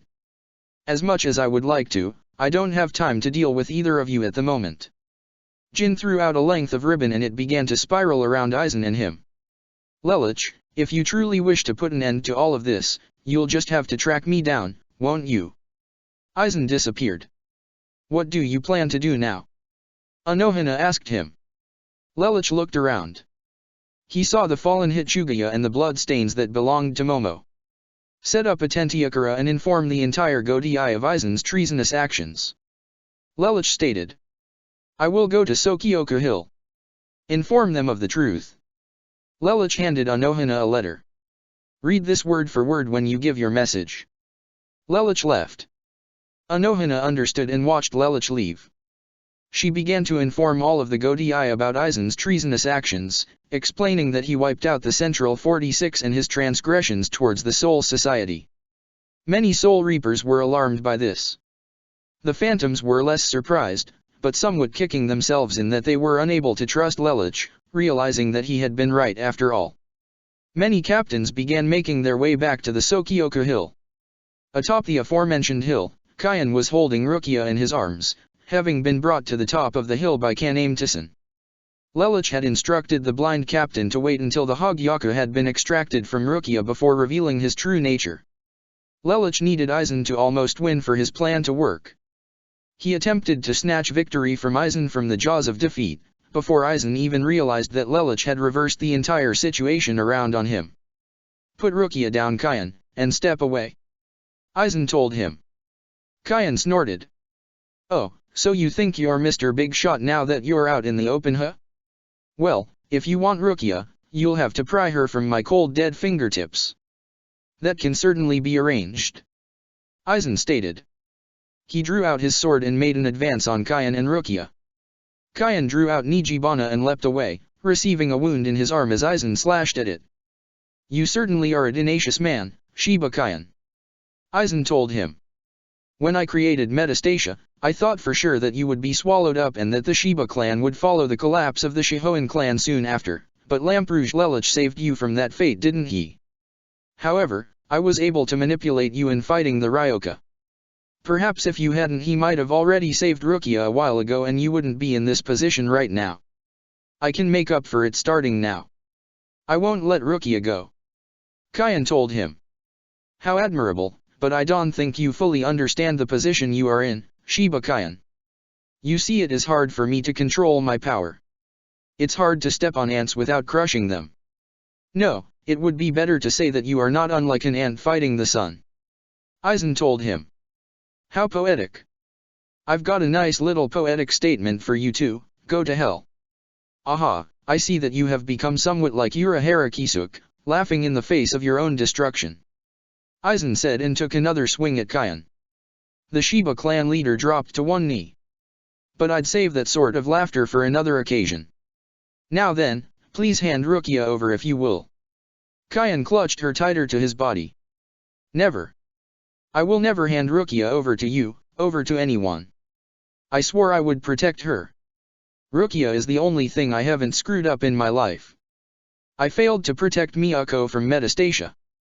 I failed to help Ishine. I failed to keep my sister from being incarcerated. I failed to help my brother become a Soul Reaper. I will never let myself fail Rukia. Kyan Dano, Rukia clutched to him. She was touched by his words and vivified that he cared so much about her. And that's why I will defend her even if I must sacrifice my life. Kyan held out his Zanpakuto and twirled it. Rankle the seas and skies, Nijibana. Kyan twirled the weapon high above his head and sent a wave at Aizen. Kyoka Suijutsu's illusion shattered and Kyan was cut deeply in his yet-to-be-cut shoulder. Did it ever occur to you how I managed to fake my death? Aizen asked. Or do you just not care? Anohana didn't say it, so allow me to explain it to you. My Zanpakuto is called Kyoka Suijutsu. It creates perfect illusions and controls the five senses. I can make a butterfly appear to be a dragon or a small mound of dirt a large mountain. I can even muffle my enemies' screams so that their allies never hear the time of their death. Kyan grit his teeth and turned around to attack Aizen. Dayton Enegama. Aizen deflected the water disc with his sword and then got behind Kyan before slashing him up the back. Kyan dropped to his knees. Damn. I'll give you one more chance, put Rukia down Kyan and step away from her. Aizen told him. He'll do it, Aizen Taiko. I'll go with you if you want, just leave Kyan Dano alone. She cried. No way. Kyan said defiantly as he turned around and got up off his knees, but didn't stand up all the way. Kyan Dano, no. Please don't sacrifice yourself for me. Rukia told him. Kyan only clutched her closer to him. I won't let him have you, Rukia. Kyan told her. I said it before. You are the only thing I have yet to mess up in my life. My life has just been a roundabout of failures along the way. I've never been able to please anyone except Captain Yukatake and the Noble Council. I've always just been a good soldier, doing my part, helping out, but I've never once been able to succeed when it really counted. I let Miyako die and Lelich made it so that I could avenge her. I tried to save you on my own and Ichigo had to show me that I needed help. Now, when I have the option to protect you on my own, I'm not going to give that chance up. Then so be it, Aizen said and held up his sword, too bad. He brought his blade down, but it was stopped by a black katana as Ichigo appeared. Hey there, Ichigo said to Kyan, with all your squatting, I would almost think Rukia's too heavy for you to hold. Good thing I came to give you a hand, right friend? Ichigo pushed away Aizen's blade and he and Kyan leapt back. Ichigo stared down Aizen and stood in front of Kyan and Rukia, holding his sword in preparation to strike. Ichigo. Kyan said to him. Yeah. Ichigo asked. Why is it I always gotta get bailed out when I'm in trouble? He chuckled. Cause you're so stubborn you try to do everything yourself, that's why. Ichigo told him. What happened though? All you had to do was carry Rukia away and look at you, you're all beat up. Aren't the noble families supposed to be super strong or something? Says the guy with the cuts and bleeding caused by his fight with Lusca Teiko. Kaien returned. Sorry about that, Jin apologized to Aizen, I didn't think you'd want me to interfere so I let the Ryoka get by. It's fine. Aizen said. When you're cleaning the house it doesn't matter if there's one speck of dirt or two.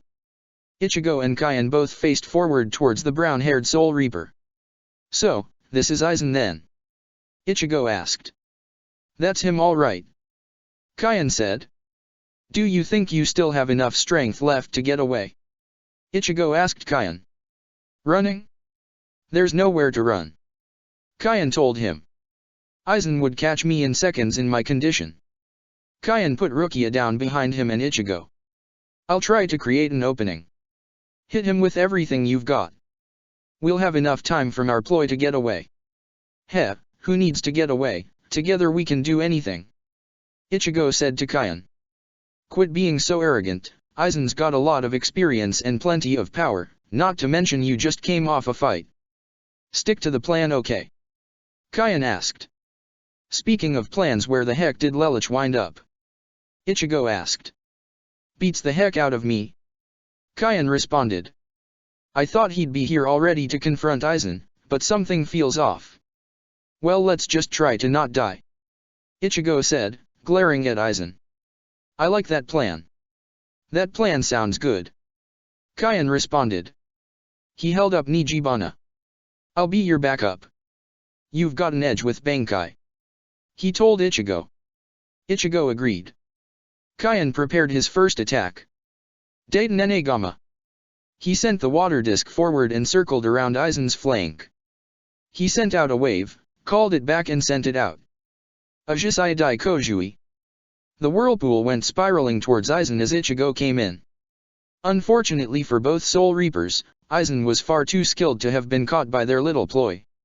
Ichigo ran forward only for Aizen to stop his blade with one finger and then slashed Ichigo right across the chest. Ichigo collapsed upon the ground. Too shallow it seems, I meant to slice you completely in half. Ichigo dropped to the ground. But I didn't strike deep enough. Ichigo, hang on. Kaien ran towards Ichigo, but his path was blocked by a Soul Reaper with midnight black hair. You are. A Tremere Talbumasuk, the Soul Reaper stated. He drew out his sword and put it on his shoulder. Bestow unto me ultimate power, Jikinkami. Time God, Talbumasuk's blade became twice its size, but remained narrow. An hourglass was seen imprinted on the blade with red energy flowing about the hourglass. The energy turned yellow and before Kaien could blink Talbumasuk was behind him and there were several slashes across his body on his front and back. Talbumasuk was glowing yellow. Kaien fell to the ground.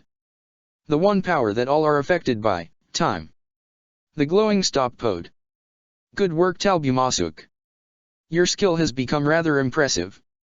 Aizen complimented. Talbumasuk turned around and knelt down on one knee. Sir, you praise me too highly. He said. He then stood up.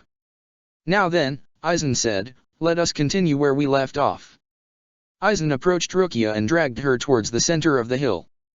He explained to Ichigo his role in all this and explained what he was after. Kaien, still conscious, listened intently. Did you know about this Lelouch? Kaien asked. If so, why didn't you tell anyone? What was the purpose? Before Aizen could extract the Hogyaka from Rukia, Seijin came screaming and shouting Aizen's name at the top of his lungs and slammed his blade down upon the evil captain. Aizen dodged that and Seijin's next attack. Can aim, Seijin spoke to Tison, if you've got an explanation I need to hear it now. Tison remained silent. His true colors would be revealed eventually, but for now Seijin must think him a traitor. Lelouch would come and things would be over properly. Seijin was struck down by Aizen's use of Heido 90. Not bad, using Heido 90 like that. Jin stated. I think the only one who's ever been able to correctly execute it besides you is Lamperouge Lelich. It wasn't correctly executed, Aizen told Jin. And as loath as I am to admit it, when Lamperouge Lelich executed Hado 90 to save Hinamori, Aberi, and Kira from Aminos, that was a perfect execution. Ichigo's friends finally rushed back onto the scene. Master, allow me. Talbumasuk told him. Aizen nodded. White energy began to flow in place of Talbumasuk's red energy around the blade. He held up the blade to Ichigo's companions and instantly slowed them down, very way down. White energy formed around each resident of Karakura town. Their muscles tensed and cramped, and each individual became so sluggish that a simple sword slash from Talbumasuk's blade was enough to down each of them, save Soifone, who required several. Talbumasuk stood in the center of the carnage. Sorry, can't have you interfering with my master's plans, he told them. Thank you, Talbumasuk, I appreciate the assistance, Aizen said to him. My. The kid sure has gotten stronger. Far too strong if you ask me, Jin said with his grin widening. Aizen, with no other interruptions, took the Hogyaku from Rukia's body. He looked around. So he didn't show. I'm rather disappointed, Aizen thought, thinking of Lelich. Oh well. He held up Rukia. It's too bad, but I just don't have a use for you anymore. Kill her, Jin, Aizen told his companion. Well, if I must, Jin said, and pulled out his Wakaizushi and aimed it at Rukia. Shoot to kill, Shinso. The spear went flying through the air at Rukia to end her life. Stab. Rukia did not die. She was saved. Holding her, Jin's Shikai in his gut, was Byakuya. Nii-sama, but why? Aizen. Hisuna came in from the side and attacked the 5th Division captain. He dodged with ease. Hisuna and Byakuya both still retained their injuries from their fight with each other, but Hisuna was too mad to care. You, Lamperouge Teiko was right about you all along. You monster. Hisuna unsealed her whip. Die, Aizen. She made to attack, but the next thing she knew, she had a deep, fresh wound along her body. Talbumasuk appeared behind her, glowing yellow. I will not permit anyone to attack my master. It's nothing personal, Hisuna, he told her. When did a Tremere, Talbumasuk, become this strong? Hisuna asked herself as she fell forward. Hisuna. It was the first time anyone had ever seen Byakuya emote. Watching his wife get cut down was about all he could stand. Rukia was one thing, but Hisuna was entirely another. However, as he tried to stand, his wound pained him and he crouched back down onto his knee. Nii-sama. Rukia worried. Sir, we should be going, Talbumasuk said to Aizen. That you're right, we have what we came here for after all. He looked down at the Hogyaku. However, before Aizen could do anything, he had to stop a blade that made its way to slash him from behind. Its wielder was Tsun Kaname. Mistaking me for the enemy? I thought you were better than that, Kaname. He's not on your side. He hasn't been for at least 30 years now, a voice called out. Aizen parried Tsun and broke away and looked over to see a figure stepping up over the horizon, Lamperouge Lelich. Aizen smirked. So he has come. Explain yourself, Tsun, Talbumasuk shouted. What has this man told you to make you betray us? How can I follow a man who deceived me? Tsun asked, looking in Aizen's general direction. To take advantage of a blind man's sight is a great sin indeed. Were my eyes not opened to the truth, I would have betrayed the Godei rather than focusing my justice on the man who is solely responsible to blame for my anger. I see. This is about Kozumariko, isn't it? Aizen smirked smugly, only to realize something very wrong with the information at his disposal. The look on his face was priceless. Wait. Aizen, Lelich spoke, the time has come for us to lay all the cards out on the table. Let's start with you. Close to 200 years ago, Hashima Treva caught on to your med scheme, but rather than reporting you, he supported you. He gave you cover even. Later you gained the support of the Tremere family with the Tremere Retin. We jump ahead some more years. You obtain Kyoka Suijutsu and later learn of a blind man, Tsun Kaname, with impressive spiritual power through Kozumariko. You were afraid that if Tsun became a Soul Reaper that he would endanger your plan because he was immune to Kyoka Suijutsu, so you devised a plan to not only test your latest hollow research, by driving a Tremere Retin into temporary insanity to not only show the family you are their ally, but also to gain favor with Tsun Kaname and make him hate the Soul Society, to make him join in vengeance. We skip ahead some more years. You and Urahara Kisuke begin creating the Hogyaku, but both of yours are a failure. You add your failed Hogyaku to Urahara-san's failed Hogyaku and then begin hollowification experiments. Urahara Kisuke is banished to the world of the living and is out of your hair, but he takes the Hogyaku with him. You bide your time, you wait for a golden opportunity to present itself. You become a captain. You build your reputation to make you look like some form of paragon and you gain allies like Ichimaru and a Tremere. Lelouch knew Jin's real intentions, but he had no intention of spoiling the man's fun.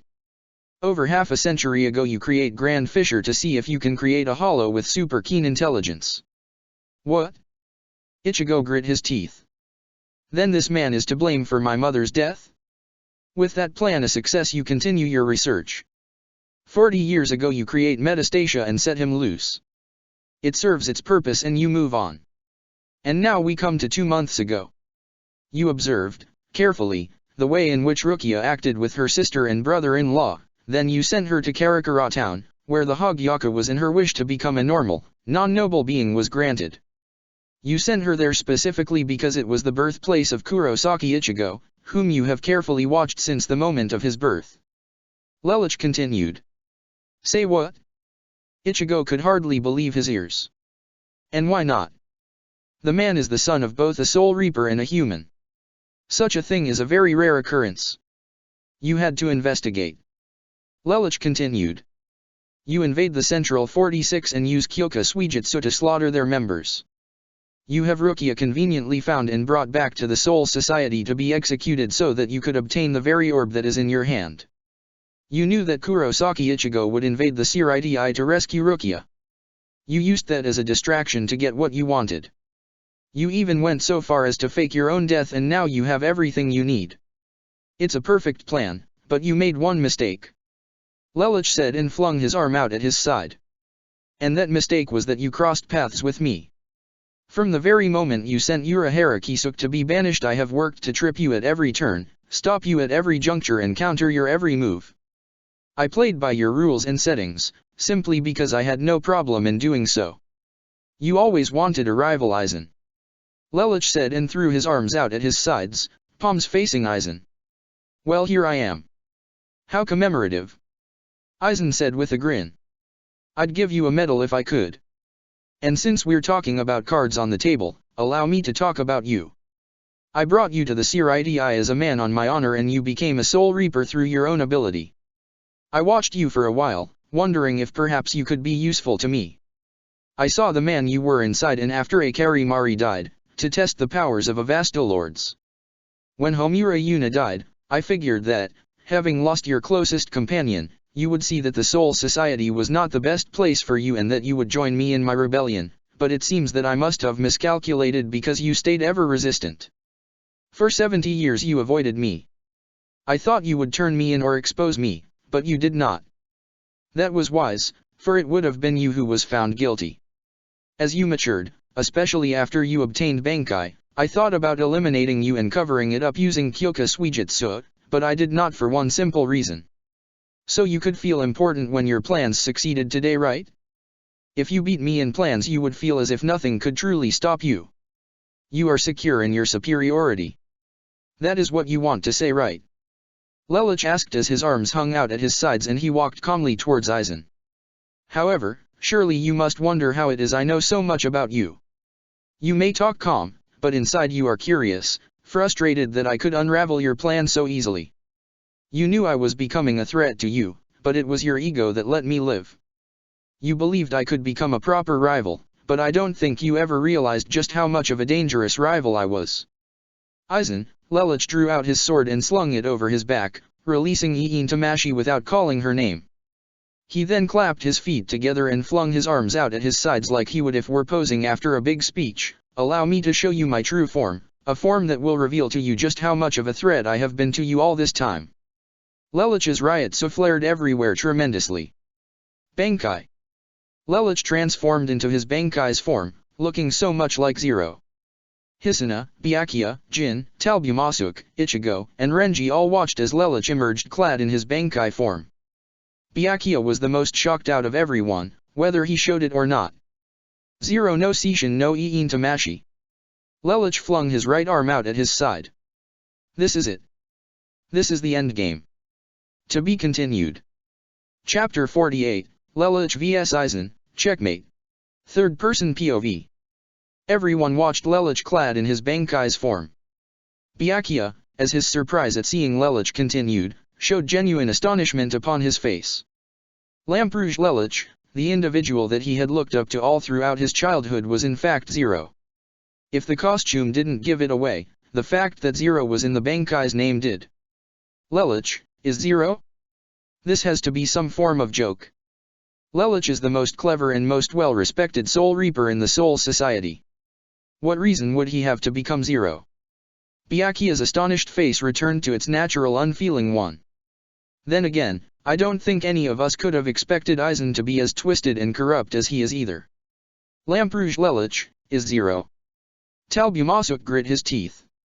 In rage and in anger he ran at Lelich, not even bothering with his Zanpakuto's powers.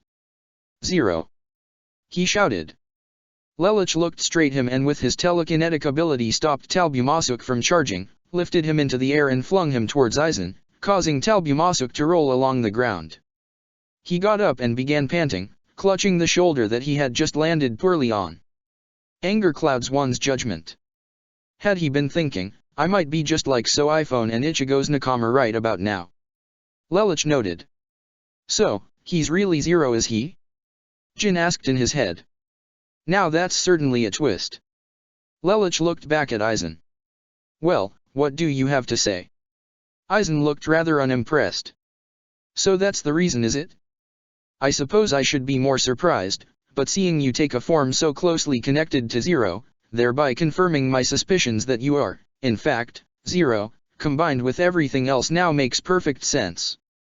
Tell me though, how is it that when I sent you to the world of the living, while you were in recovery in 4th Division, that you still managed to appear in Rokanga? Unlike Momo, Captain Anohana didn't seem like she knew anything. A true genius never reveals his secrets. If such a deception worked once, it can work again, but seeing as how I've revealed myself, why not? I'll humor you. It was a decoy. I had one of my subordinates stand in for me. Lelich stated. I see, I must say your subordinate was rather convincing. Perhaps if I had paid closer attention to you I might have noticed. Aizen stated. Tell me, how long have you known about Kyoka Suijutsu's power? As a former superior of yours might say, Lelich said and mimicked Shinji accent and all, since you were in your mama's womb. Aizen grinned at Lelich's imitation of his former captain. It's ironic that you would make the same mistake as your captain and mock him for doing so. You could have paid close attention to me and perhaps you may have seen how closely connected I was to Zero, but you didn't. You never really saw me as a threat until it was too late, and as such your downfall shall be brought. Lelich stated and clenched his fist. What downfall? Aizen asked, scoffing Lelich's assertions. There was a pause. Don't get me wrong, Lamprouje Lelich. I commemorate you for your actions, but you should have made this move before the Hogyaka was in my hand. The game is over, Lelich. You have lost. Lelich didn't back down a single bit. On the contrary, the Hogyaka had to be removed from Rukia. I never researched it like you did, so I knew you would know how to get it out of her if the execution failed. Secondly, how can the game be over? True, you do possess the Hogyaku, but I can attempt to take it from you if I tried. How can you say you've won when you've yet to escape and there are still those willing to get in your way? Aizen smirked. So you want to go one final round before I leave? You are quite the fool, Lamprouje Lelich. However, I shall humor you. This will prove to be quite entertaining. How very true. He walked over to Talbumasuk and dropped the Hogyaku in his hand. Hold this for me. He faced towards Lelich, ready to face him, and drew out his sword. It appears I have another speck of dirt to clean up. No, sir, wait, this man is my enemy. I should. You should follow the orders you are given, Talbumasuk. Aizen told him. Understand. Talbumasuk let out a sigh and fell in line. He sealed his shikai. Hi, I understand, sir. Aizen. Face me. Lelouch declared. With pleasure. Aizen said. Aizen came at Lelouch, who protected himself with a barrier and escaped using Shunpo. He dodged to the side and fired a series of energy blasts at Aizen, who flipped over them to dodge. Aizen got behind Lelouch and swung, but Lelouch turned on a dime and blocked with a shield. Unreal. Hisuna gaped at Lelouch's incredible ability to fight as an equal with Aizen. True, Lelouch was using Bankai and Aizen may or may not have been using his Shikai, but Aizen had only moments before taken out Seijin Komamura with ease, as well as hit Chugaya Toshiro, who was easily captain level. He also took out Ichigo, who had defeated Captain Luska and Zaraki. Neither was a pushover by any means. The very fact that anyone could face Aizen in direct combat and not get destroyed in seconds was a sight to behold. The fight continued with Aizen and Lelouch running side by side of each other. Hado 63, Reikoho. Both fired the blast of yellow energy at each other and the Kido cancelled each other out. His Kido is even on par with him. Amazing. Kyan noted. As the fight continued, many Soul Reapers began to form upon Sokioka Hill. Those who showed up were none other than Yamamoto, Shunsui, Yukatake, Naneo, Stefan, Kendra, and every other able-bodied captain or vice-captain. This excluded Anohana though, as she was tending to the injured. Yuriuki also formed up on the hill to watch the spectacle. Ah! It's Zero. Naneo began to charge, but Shunsui stopped her. Easy, Naneo-chan, take a closer look, or rather a closer feel. Shunsui told her. This Ryutsu, Lelouch? Yukatake questioned. Yukatake was taken by surprise. He knew Lelouch, or rather thought he knew Lelouch, just as well as every other captain in the Godai. However, it seemed that both Lelouch and Aizen had hid their true nature quite well for a long period of time. Yamamoto looked on at the battle between Aizen and Lelouch with an interested gaze. Lelouch being Zero took everyone by surprise, but what interested Yamamoto was Lelouch's fierce anger and vengeance highly visible in the man's Ryutsu. It was as if Aizen had personally provoked Lelouch at some point and that this battle was the result of the release of a lot of built-up tension, which it was, but Yamamoto had no way of knowing that simply from watching the fight. In the air, Aizen's sword clashed against another one of Lelouch's barriers and Lelouch vanished from view with Shunpo. This ends now. Bakudo 61, Rakuryukoro. Lelouch got Aizen dead on. Perfect. Shikumo. The black fog of death released itself from Lelouch's fingers and began to take over the sky. Using his cape, Lelouch retreated to the ground before the fog could envelop him as well and retreated to the ground. Aizen should be screaming any second now. Lelouch chuckled to himself. He waited only to realize that Aizen didn't seem to being dropping in Ryutsu and in the next second, jumped out the way to avoid getting cut. He landed away from Aizen, crouched down with his legs spread apart and his hand lowered to the ground. He stood up once he was stabilized. Aizen was relatively unscathed by Lelouch's attack.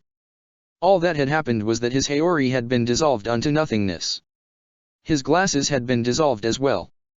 His hand was bleeding a little, but that was about it. Did you forget that I know about this attack already, Lamperouge Lelouch? Aizen asked. I only ever used this technique once in public, and that was against Ichino's Maki. Is he telling me that from that one instance that he already developed a countermeasure? Lelouch thought to himself. Your technique is powerful, but it seems to eat away at incorporeal objects first, like my glasses and my Haori. But most importantly, it eats away at Kido too. Aizen told him and smirked. You have a problem with your Bankai, Lamperouge Lelouch. Its form would have easily given you away, and that made it impossible for you to experiment with it out in the open. You always pride yourself in having a plan, but it seems that you are working with forces of which even you do not fully understand the details. Aizen told him. A slight miscalculation on my part. Nothing more. Lelouch brushed off. Besides, I have other methods with which to deal with you. He extended his arm out. Seishin no Kaimusho. Spirit Prison, A translucent barrier soon formed itself around Eisen, and suddenly the man was brought to his knees and appeared to be in quite a bit of pain.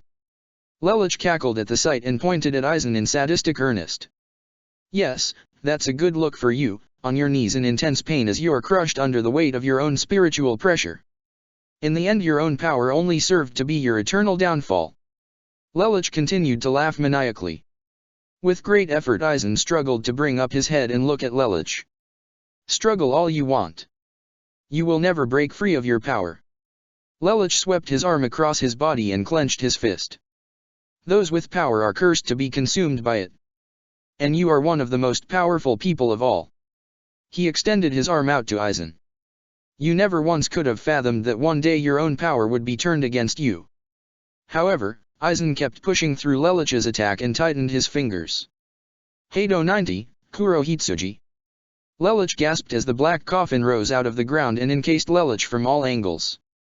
The hold on Eisen was released and the ex-captain stood up and panted, feeling free from Lelich's hold. He was not happy that Lelich had suckered him into such a nasty attack. However, he was quite pleased to see Lelich being consumed by the infamous black coffin.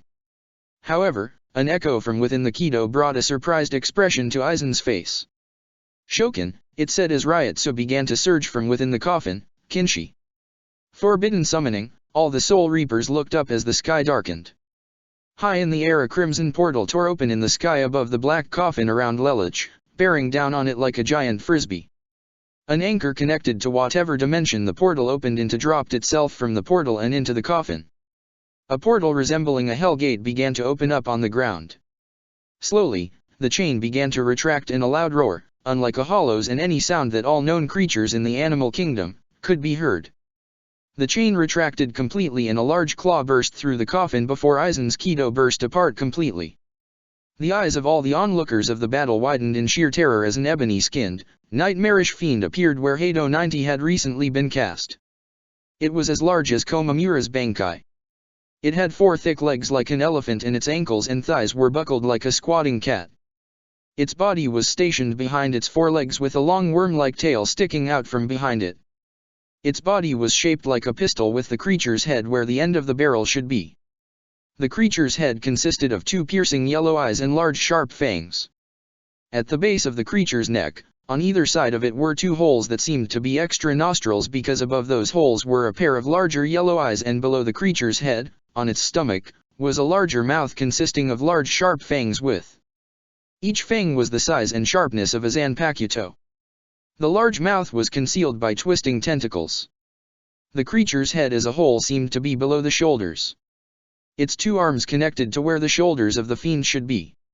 Each hand had 3 large, sharp nails that made some Zanpakuto seem like plastic kitchen knives by comparison.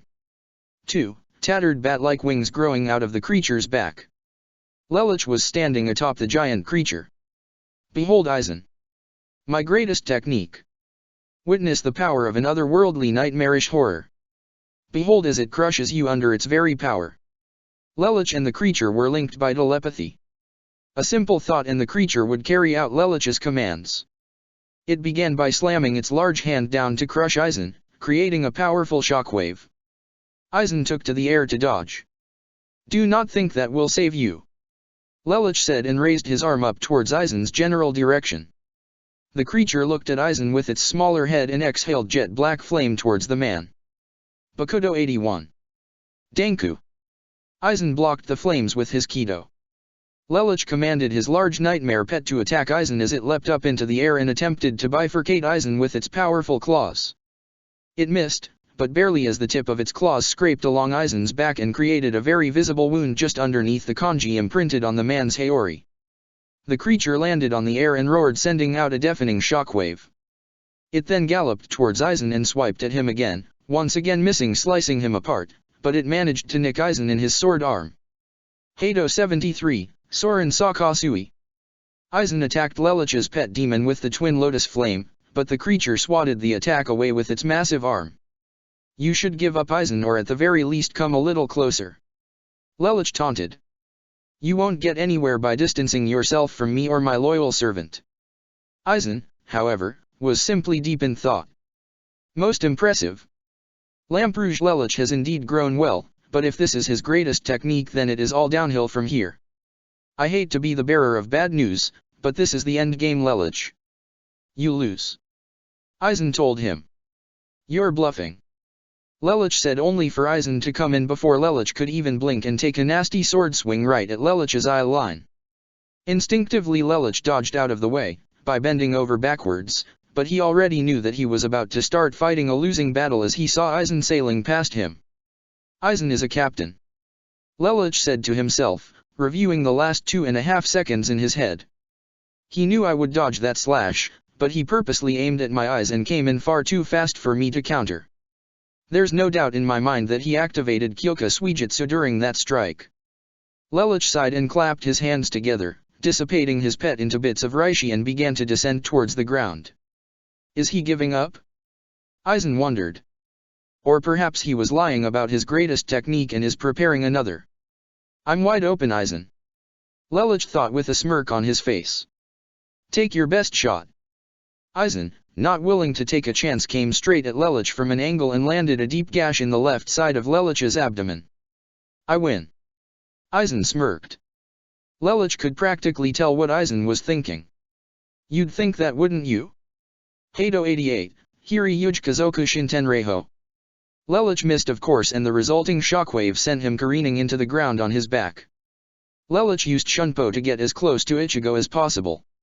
Aizen appeared and stabbed Lelich right in the gut and then slashed it out of Lelich's body. Blood poured from Lelich's mouth as he felt every bit of pain from the strike. The 10th Division captain then winced and clutched the wound he had received. He bit down to bear the pain in his gut. That could have been a little less painful. He grinned at his teeth. He disengaged his Bankai and dropped to one knee in order to act like he was done for. Aizen of course saw this as he had completely beaten Lelich. As I said before, Lelich, the game is over. You couldn't beat me and you never will. If my biggest mistake was meeting you, then your biggest mistake was challenging me to a head-on fight. People like you should not engage against opponents with superior physical strength. You are not a frontline fighter, Lelich. You are a long-range tactician and Kido master. Facing me head-on was a foolish decision. Aizen told Lelich and then backhand slapped the teen across the face, knocking him to the ground. Lelich remained vigilant and held on to his consciousness. Lelich pushed off the ground and remained on his hands and knees. He scowled at Aizen, but it was the inverse of what he was feeling. Things were going exactly as the young chess master had envisioned they would. Lelich laughed and grinned. Look around though, Aizen. You are surrounded by almost every other captain in the Soul Society. You are finished. And once again you are wrong. A true genius always has the perfect escape plan. Aizen leapt back and suddenly a bright beam of yellow light shined down on him, Jin and Talbumasuk. Rangiku, who had been apprehending Jin, leapt away, as did Tison, who had been apprehending Talbumasuk. Those are all Jillians, aren't they? Hisuna questioned. Hold up, it looks like there's something else in there. Shihei noticed the presence of Fura. Well, that was a letdown. Jin said and turned to look at Rangiku. I wouldn't have minded being your captive a little longer. So long, Rangiku, maybe next time. So you're just going to run away? Kendra asked and drew out her Zanpakuto. You coward. Stop. Yamamoto shouted. That is the negation. Yamamoto stated. The Minos use it to rescue their allies. Once trapped within it, is impossible for those outside it to affect those within it. Aizen, you've joined with the Minos. Yukatake asked. You've stooped lower than I ever thought possible. Stefan grit his teeth. Lelich knew though that he could no longer trust his eyes. No matter what he was seeing right now, he could not be sure that that was what was really going on. Aizen had used Kyoka Suijutsu on him. It was impossible for him to tell if what he was seeing was the truth. Tison. He called. Can you feel these tremors? I can. Tison replied. Okay, good. Lelich said and then looked at Ichigo. Ichigo, tell me, he pointed. Do you see Aizen up there? He pointed to the man.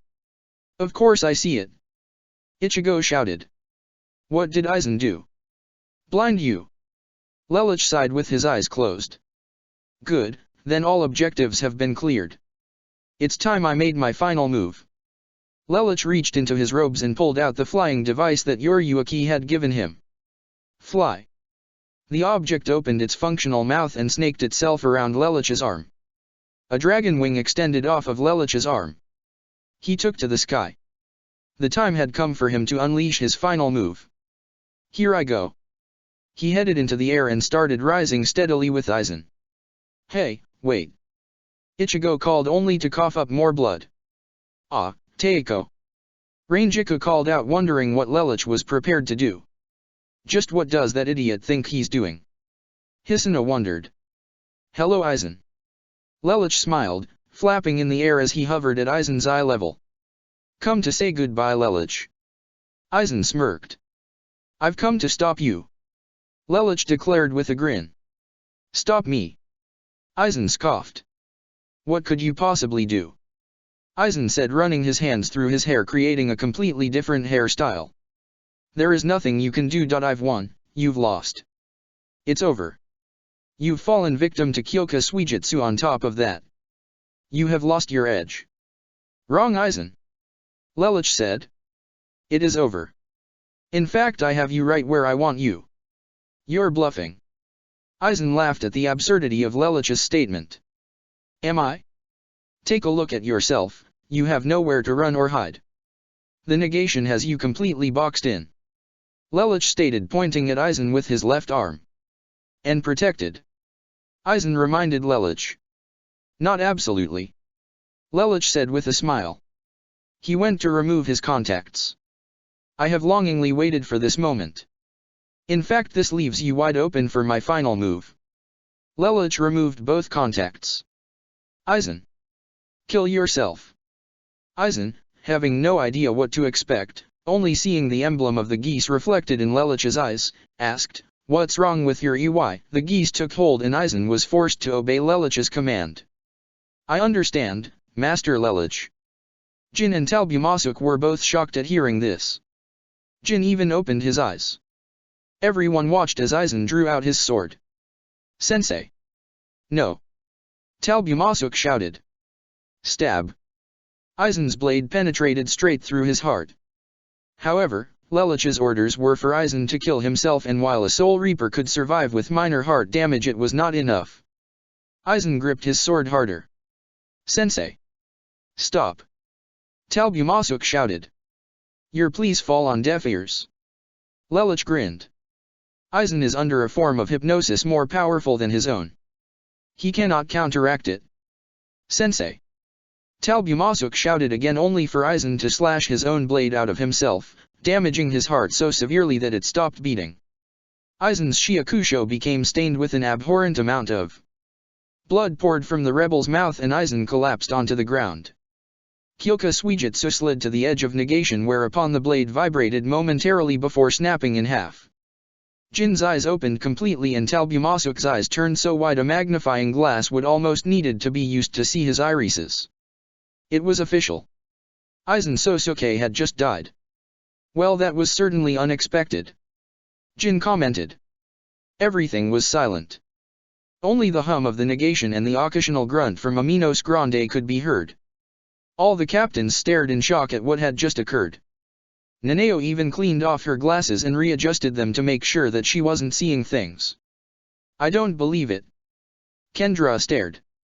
Iba took off his sunglasses to make sure he was seeing things properly. Tsun could feel Aizen's life force draining away. He had no idea how Lelich managed to accomplish what had just happened. No one did, except Lelich himself. Can it be? Shihei thought to himself. Aizen, is he really? The silence was broken when Lelich began laughing. It was normal laughter at first, but it turned maniacal in seconds. I win. He's dead. That's checkmate, Aizen. Lelich shouted at the sky above the Minos. Do you hear me, you bastard? Checkmate. Lelich was so elated. He won.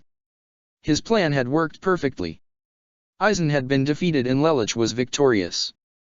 His century-long dream was finally a reality. Best of all, now that Aizen was out of the way, things could be ended once and for all. Lelich looked up at the Minos. Release them. he commanded. The Minos roared, forced to carry out Lelich's command. Just what sort of power is he using?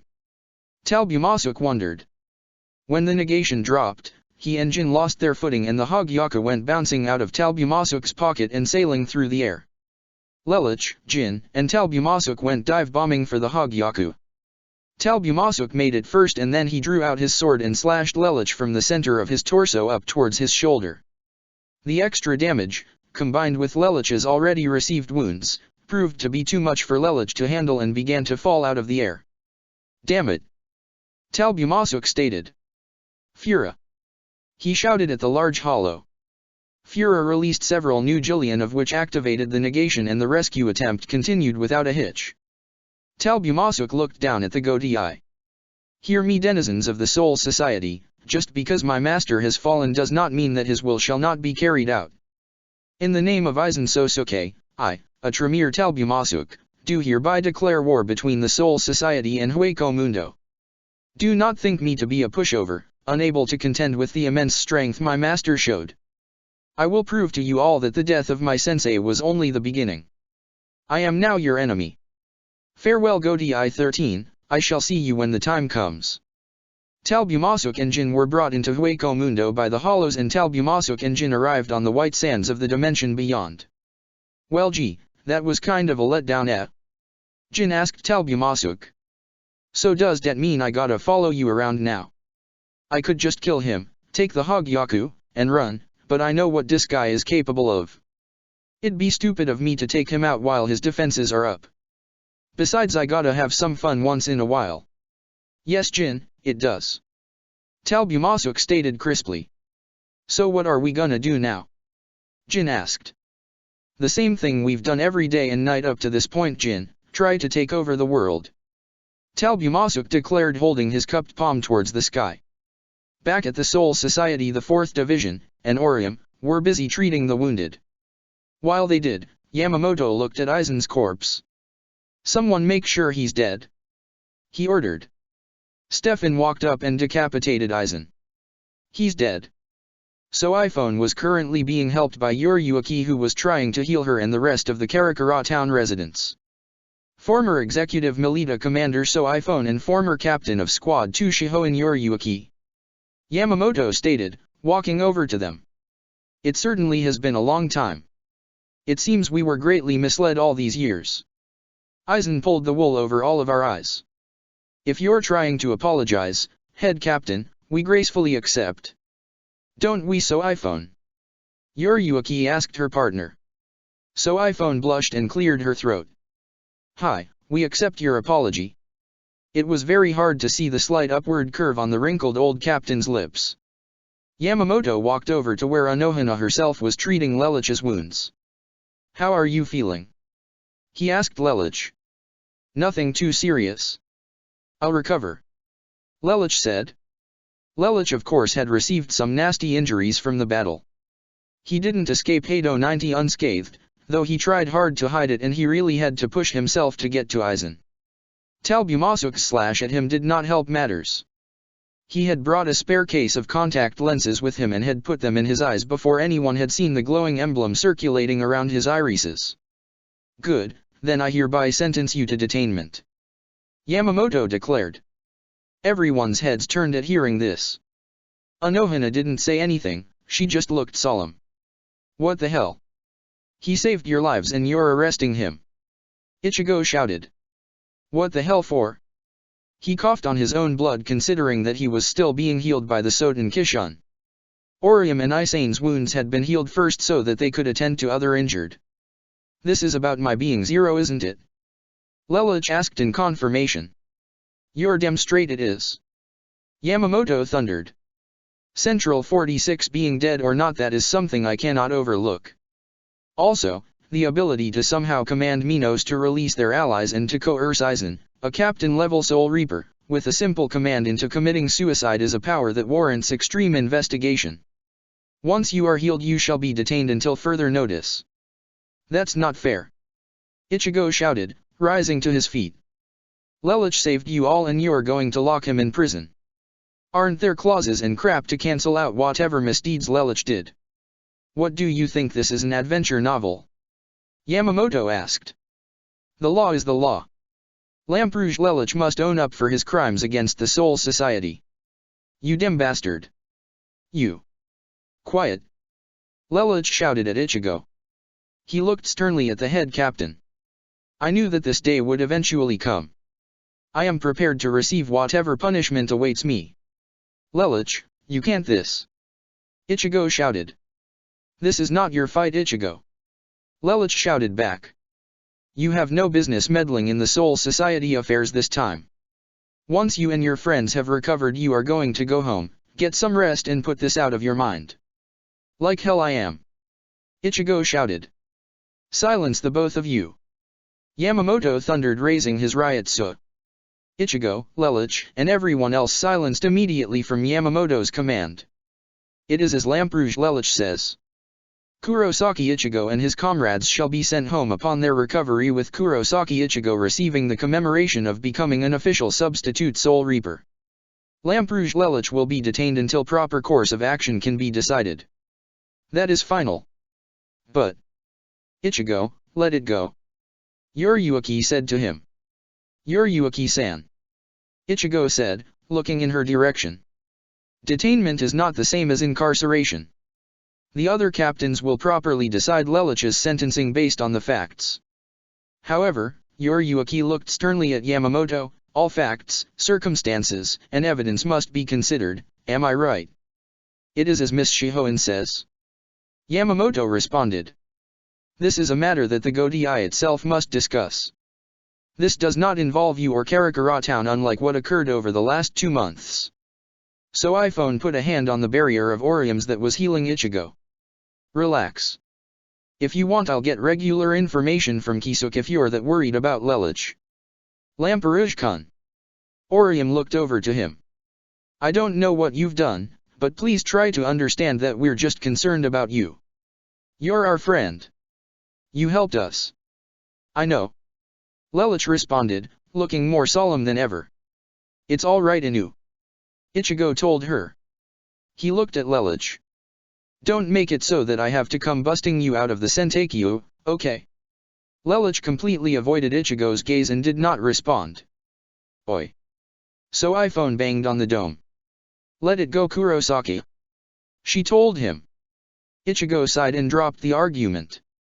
He recognized a lost cause when he saw one. Nevertheless, he'd still storm in and grab Lelouch by the collar and run like hell if it turned out the man would be executed. When Anohana finished restoring Lelouch's injuries, the young-looking captain looked at Yamamoto. He began by removing his Haori and handing it to Anohana. Apprehend me? Yamamoto found Lelouch's lack of resistance intriguing, but all the while welcoming. Lelouch was carted off to the same jail Rukia had once been locked in. He willfully gave up his Zanpakuto to be confiscated and did not bat an eyelash when the door was locked and he was forced inside. His lack of resistance made Stefan feel that handcuffs and restraints were not needed. Lelouch was left alone, and starting tomorrow the Godiai 13 would begin to decide his fate. Chapter 49, Shapenii Susanna, Loyalist of Lelouch. Third-person POV.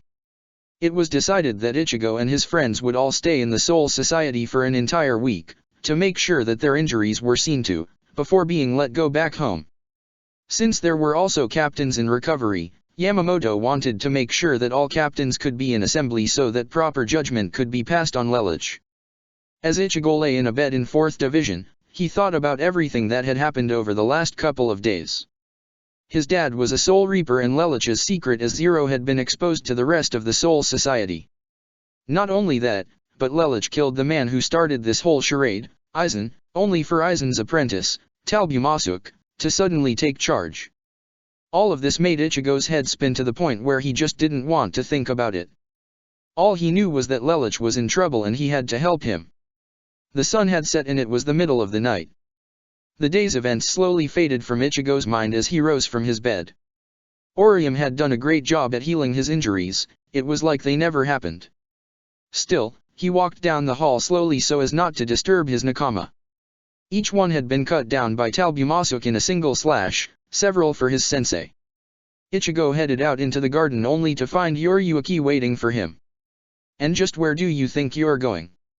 Yuryuki asked him. I don't care what the old man said. I'm going to help Lelich. Ichigo said to her. Yuryuki walked right up to Ichigo and flicked him in the forehead. Ichigo recoiled in pain. Ack. What the hell? What's the big idea? He griped. Ichigo, I understand you're upset and angry about this, but this is not a battle you can fight. The Soul Society sees you in a good light right now, don't go screwing it up. Yuryuki stated. I don't care about that. I can't just lie in bed while a friend of mine is in trouble. Ichigo said. Ichigo, Lelich knew what he was doing when he set out on all of this. Ever since you met him in Rokanga, this has been his plan. He knew his actions would catch up with him eventually, and this is how he chooses to expose it. Yuryuki said. But. No buts. Yuryuki told Ichigo and held up a finger. The Soul Society will take everything into account, and I mean everything. Saving the Soul Society from a madman does not automatically free oneself from the sins they have committed. Of course, Lelich's actions aren't the only reason he is being locked up. What do you mean? Ichigo asked. Remember exactly how Lelich defeated Aizen? Yuryuki asked. Ichigo recalled the events. Aizen. Kill yourself. Hey yeah, how did he get Aizen to go through with that, and then he got those Minos to release those other two guys? Ichigo remembered. You're asking the wrong person. Yuryuki said. I am sure the Soul Society will try to get the answer out of Lelich. However, such a power as dangerous as Lelich could just as easily be coerced or willingly use it on any Soul Reaper he chose. That is something that cannot be overlooked. Ichigo looked down at the ground. I just feel so helpless. I have to be able to help him. I want to do something. Ichigo glanced down at his tensed left palm. It's thanks to Lelich, mostly, that I was able to save Rukia. It's thanks to his plans that the man who created Grand Fisher is dead. Tomorrow, when visiting hours open, if you like, I will take you to see Lelich. If you want to talk to him, or thank him, you can do so there. Perhaps you can even ask him about why he did all of this. Yuryuki stated. Ichigo took a deep breath. Okay. I'll go see him tomorrow. Good, now go back and get some rest. Yuryuki said. She put a firm palm against his back. Come on, it's late. She escorted Ichigo about halfway down the hall and then walked into another hospital room. In the bed, So iPhone was lying down with her wounds wrapped up and bandaged.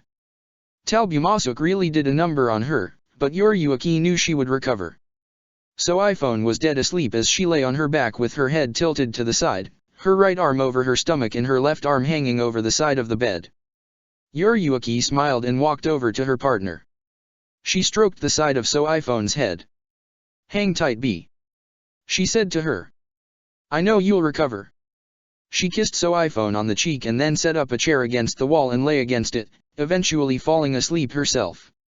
The next morning, when visiting hours opened, Yuryuki made good on her word and escorted Ichigo to the prison where he could talk with Lelich.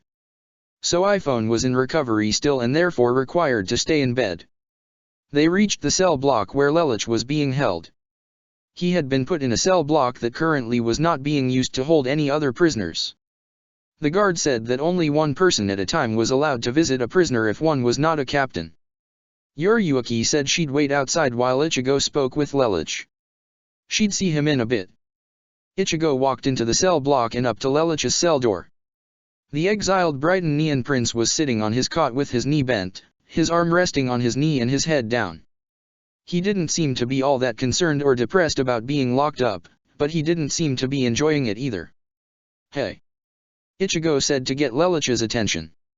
"I figured you'd come. I'm sure you have a lot of questions for me." Lelich said calmly. "Why did you do this? Why did you just surrender? What happened to trying even if the odds are stacked against you?" Ichigo asked. "Because I planned for this. I would defeat Aizen, exactly in the way you witnessed it, and I would find myself here where you now see me." Lelich said. "Tell me why." Ichigo glared. "Because it was the only way to defeat that man.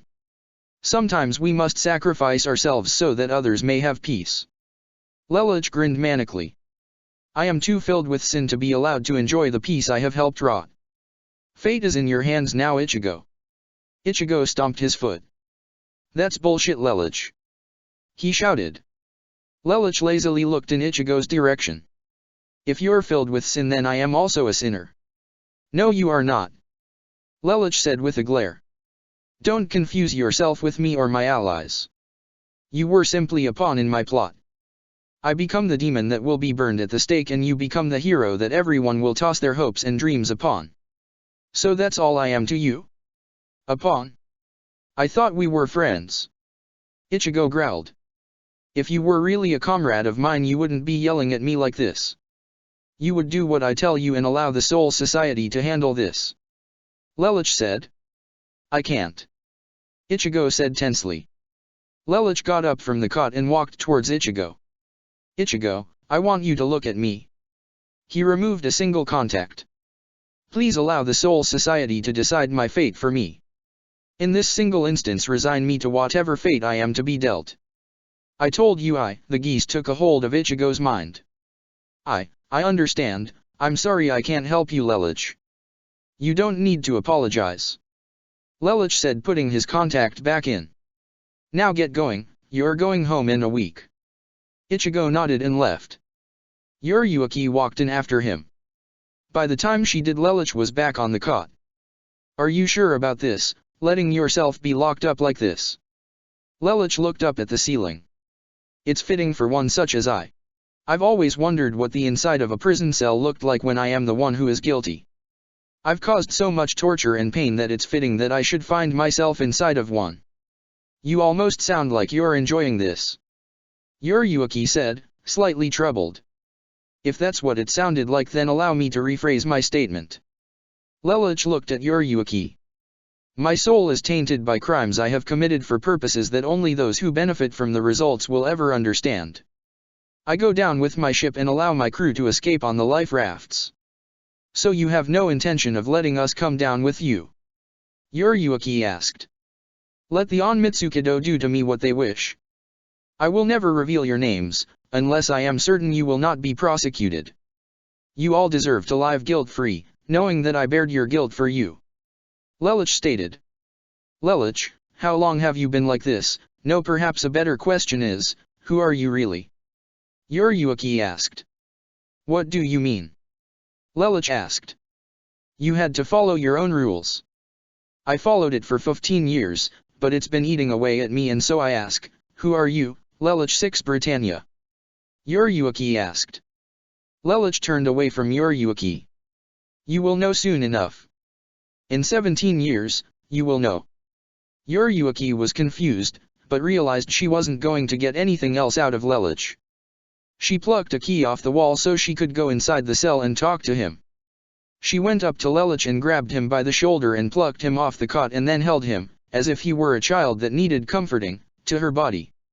Lelich was confused by this, but welcomed the kind gesture nonetheless. I don't know what sins you have committed or will commit, but for me and for the other phantoms as well, I think, it doesn't matter.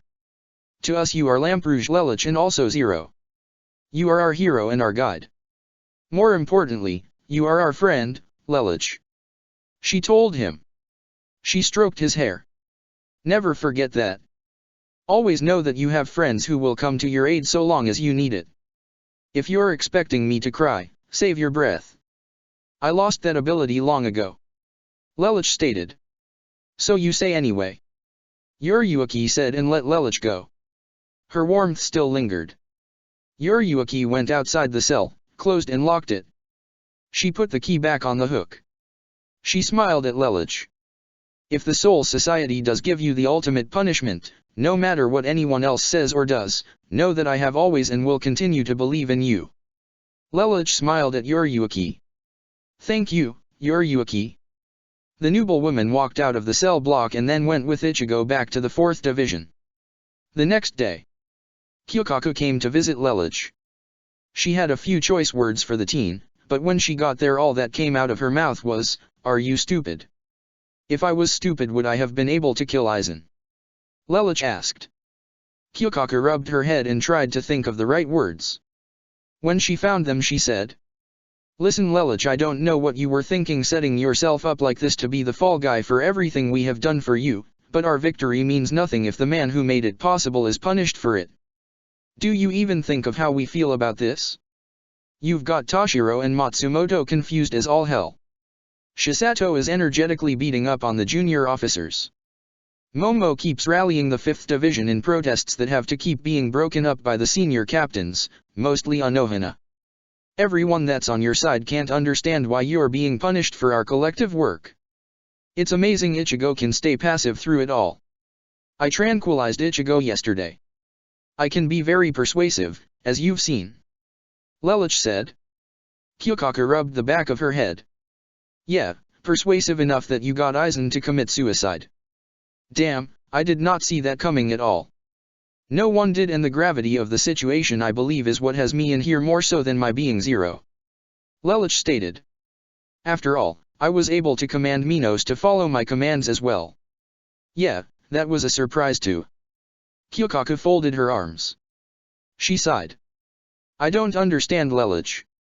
We could have you out of here in seconds and hide you out with Urahara. Why are you choosing to let judgment be rained down upon you? Because there is much about me no one yet knows. It will be known soon enough, and there's no time like the present.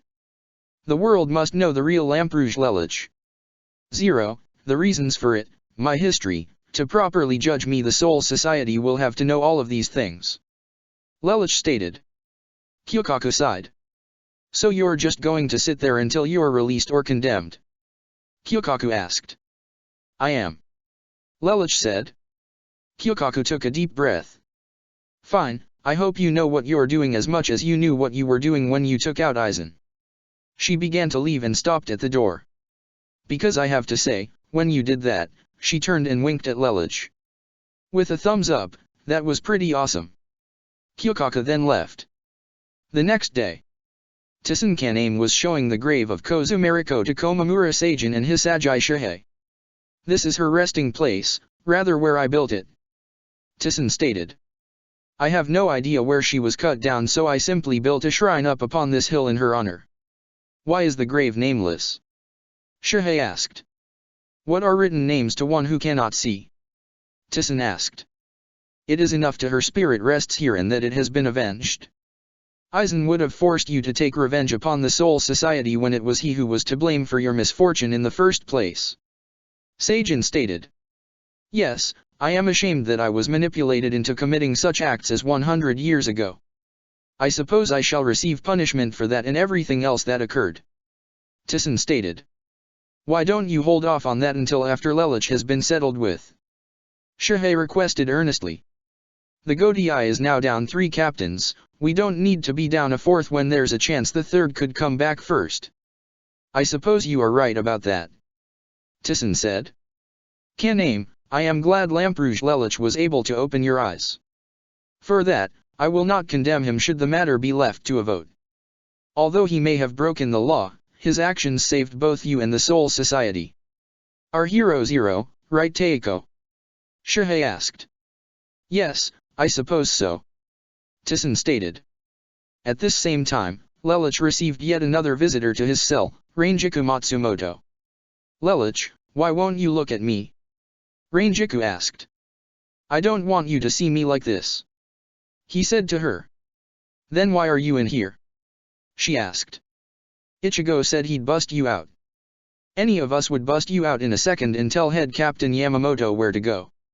Why do you insist on sitting in there?" "I will not run from my misdeeds," Lelich stated.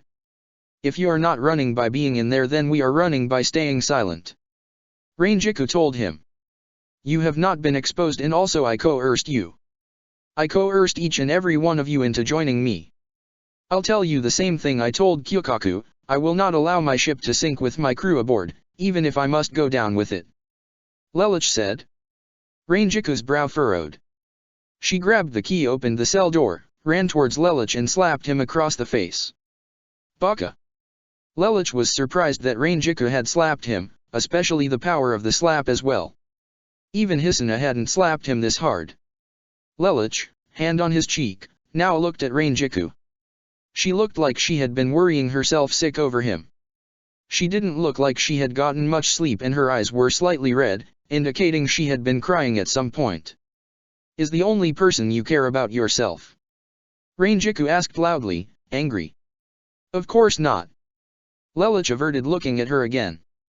I'm in her alone so that you can all be happy. And that's my point. Rangiku started to sniff. Do you think that makes us happy? Do you think it makes us happy to know that you're shouldering everything by yourself? If you're killed, incarcerated, or locked up, how does that make us happy? Are you talking about everyone or just yourself? Lelich asked and sent a side glance in Rangiku's direction. Rangiku was silent. She brought her hand up by her chin, fist clenched slightly and tried to speak, but just bit down on her lip. More or less, she was talking about herself. She didn't know if everyone was as broken up about Lelich's situation as she was. She had to let him know. She needed him to stop ignoring her. Even now he was just looking away from her. She knew he didn't deny her body. She'd seen him taking peeks from behind newspapers and around corners. So then why wouldn't he pay attention to her? Rangiku dropped to her knees, grabbed Lelich's cheeks and turned his head to look at her before planting a kiss right to his lips. She closed her eyes and put every ounce of effort she could to make the kiss as passionate as possible. Lelich didn't know what this was about. Surely Rangiku was only trying to use her womanly wiles to get him to concede to her point, but as she continued to hold on to him, putting her arm around him and seeing her eyes closed and as he felt her moist tongue glide across his lips, he didn't care. He was above seduction, so if this was Rangiku's attempt at showing affection, he was happy to oblige. He opened his mouth and deepened the kiss. He and Rangiku made out right there in the jail cell. Lelich drew away first, feeling a little lightheaded. His and Rangiku's mouth hung open for a few brief seconds. Is this how you really feel? Lelich asked. Or is this just your desperation in a moment of weakness? This is how I really feel. I've always liked you, Lelich, but I don't know when I started to really like you. Rangiku told him. Rangiku I. The door to the cell block suddenly opened, revealing Byakuya and Hisuna. Oh, geez, how many people are going to take advantage of this key thing? You're lucky Stefan believes you are going to sit there quietly. Hisuna stated. Hisuna. Rangiku moved away from Lelich and got to her feet to professionally address Hisuna and her captain. Kukakiteikasama. What are you doing here? Lelich's presence is required in the head captain's office by the order of head captain Yamamoto himself. Byakuya stated. I'll escort you out, Rangiku. Lelich is to be brought before the head captain by himself. Hisuna stated. I understand. Rangiku said and was escorted away as Lelich was escorted to the head captain's office. He was pushed onto his knees and held in place by Byakuya. The head captain sat at his desk, staring at the teen before him. Lelich showed no signs of hostility, defiance, or arrogance. The only things his eyes reflected were sorrow, despair, loneliness, guilt, and perhaps some shame. Lampuj Lelich, Yamamoto spoke to him, I have brought you here because I wish to propose a deal. Talk then. Lelich stated. If you give us the names of those who cooperated in the Phantoms, I will lighten whatever sentence is to come and it will be shared equally amongst all of your companions. The most you could serve, at that point, would be a month for your transgressions coupled with your victory over former captain of Squad 5 Aizen Sosuke and your willful cooperation. Yamamoto stated. Now Lelich's eyes grew defiant. No deal. He said. I will take the full punishment of my entire team. I will show the same resolve Kurosaki as Hein showed. I will not give you the names of my comrades. And how do you benefit from taking their punishment? Yamamoto asked. They can live free without worry knowing that I burdened their sins for them. Lelich replied. Whatever judgment you will lay upon me, I will accept it as many times over as necessary for each member of my team. Yamamoto grunted. How absurd. He muttered. Escort him away. I have nothing more to say to him. Your trial will begin in a few days. I hope you realize that. The only thing Lelich said in response was, I am aware. He was then brought back to his cell. The next day, Kayan had paid a trip to the Byakuya's office that morning. He had urgent business to attend to, he had told Yuka take. He entered Byakuya's office standing tall and asked if Hisuna was around and if he could speak with them both at the same time. Byakuya called for Renji, who was asked to bring Hisuna to his office.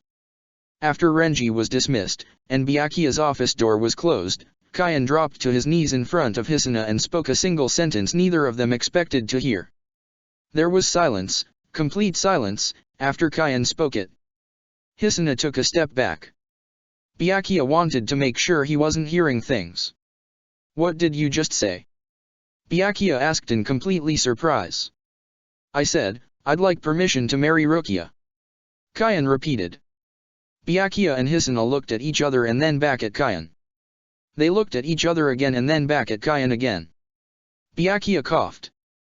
"I will," he cleared his throat, "have to talk this over with the Elder Council, as I'm sure you'll have to do with yours. Such a joining would be interesting as you and Rukia are from two of the great noble families. I know this seems sudden, but it's really not. Not for me anyway."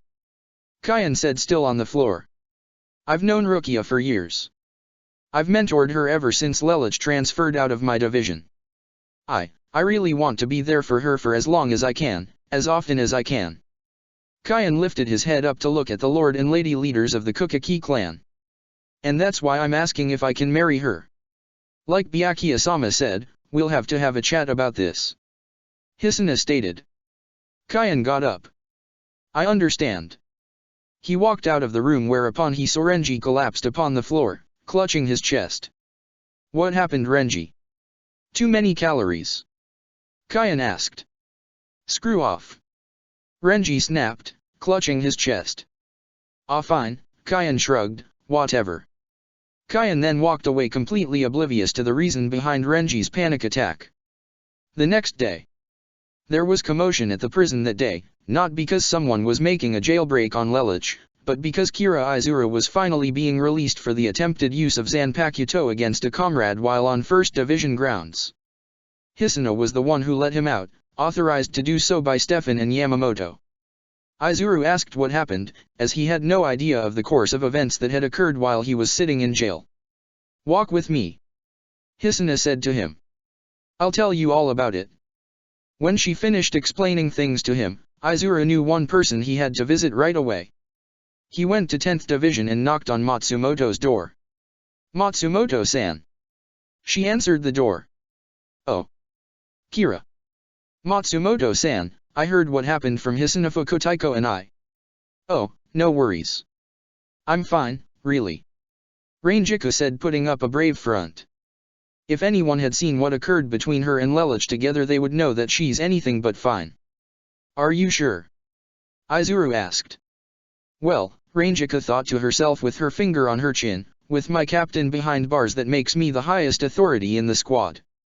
Wanna come inside and have a drink?" she asked. Sure, I guess," Izuru said. He and Rangiku got completely plastered, and about halfway through their drinking session, Shihei joined them.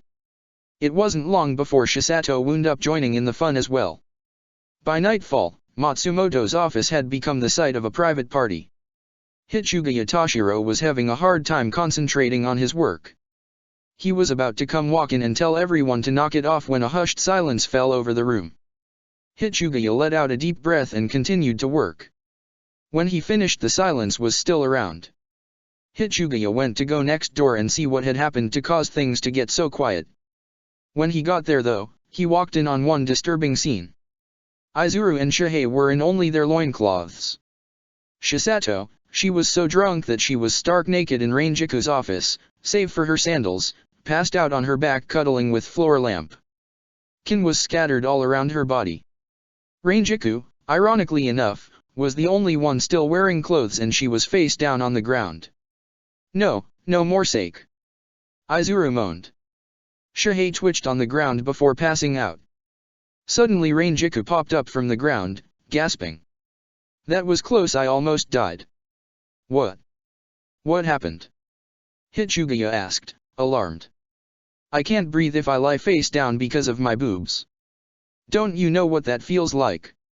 "I don't," Hitsugaya said with a glazed look. Rangiku put her hands on her bust. Well, you should have more sympathy. She pouted. It's not easy being a girl and being beautiful. Hachugaya merely growled. Whatever, we need to clean all this up. If Taeko finds out about this, no, if any of the captains find out about this, we're in deep water.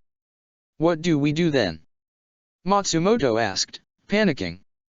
For starters, we kick everyone out. Second, we clean this place up. Third, we check yours and everyone else's phones as well as your office phone to make sure they're still working and no weird messages, images, or texts were sent out.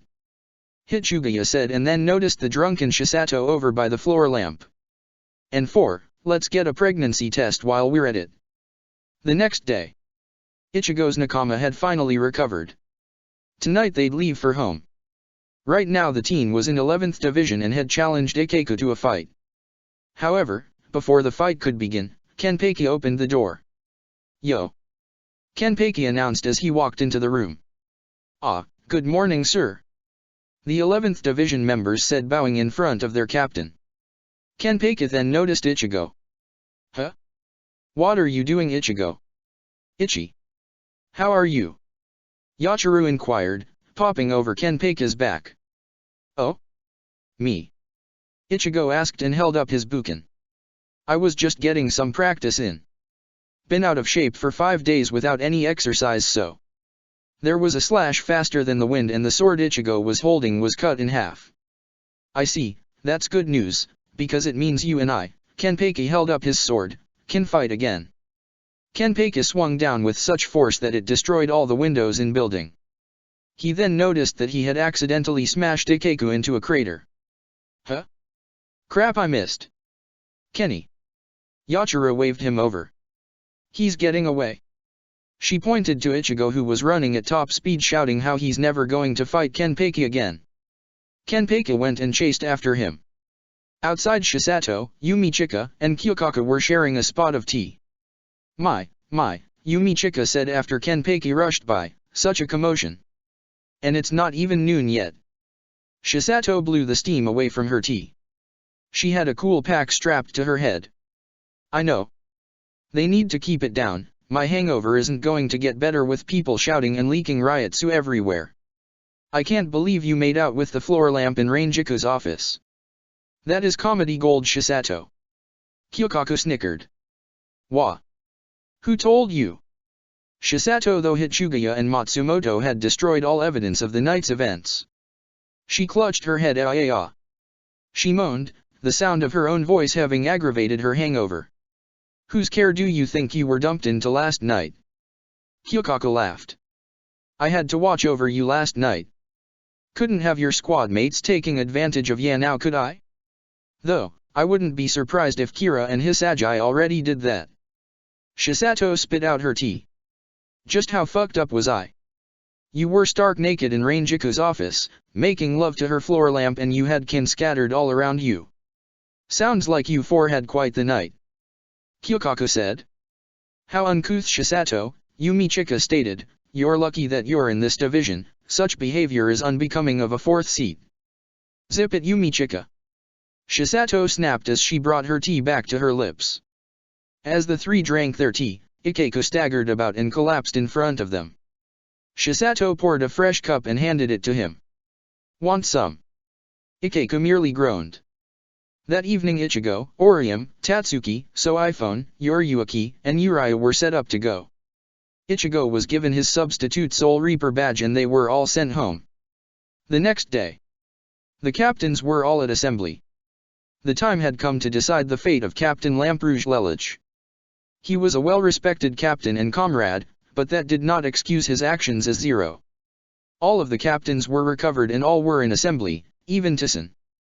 Tyson stated that he had been acting as a double agent towards Aizen for the longest time on Lelich's behalf and that he had been warped into Aizen and Lelich's little chess match just like everyone else. Several of the captains, specifically Anohana, Byakuya, Yokotake and Shunsui, were heavy-hearted in having to pass judgment on a person they were rather fond of as a friend and comrade. Yamamoto began by declaring that negotiations had failed and that Lelich had decided to take full responsibility for his actions. He stated that Lelich firmly believed that this was his burden to carry. He would not allow the others to be dragged into this. It was his sin and his alone. With the discussion about Lelich had already underway, the time to discuss finer details was upon the 13 captains. Captain Anohana, Yamamoto began, was Lamperouge Lelich part of your list of suspects when you told the 9th Division that you were putting together a psychological profile of Zero? Actually, Lamperouge Lelich escaped my notice, head captain. Anohana answered. How so? The old man wanted to know.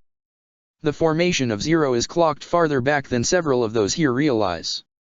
Anohana stated. Ah yes, that's right, I had almost forgotten.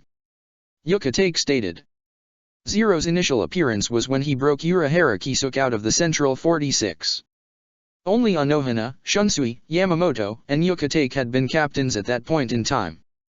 Everyone else would understandably be confused, as this was information not shared amongst the rest of the Godei or the captains that had come after the fact. Until Zero's grandstanding appearance 35 years ago, he had been scrutinized as even existing by decree of Central 46.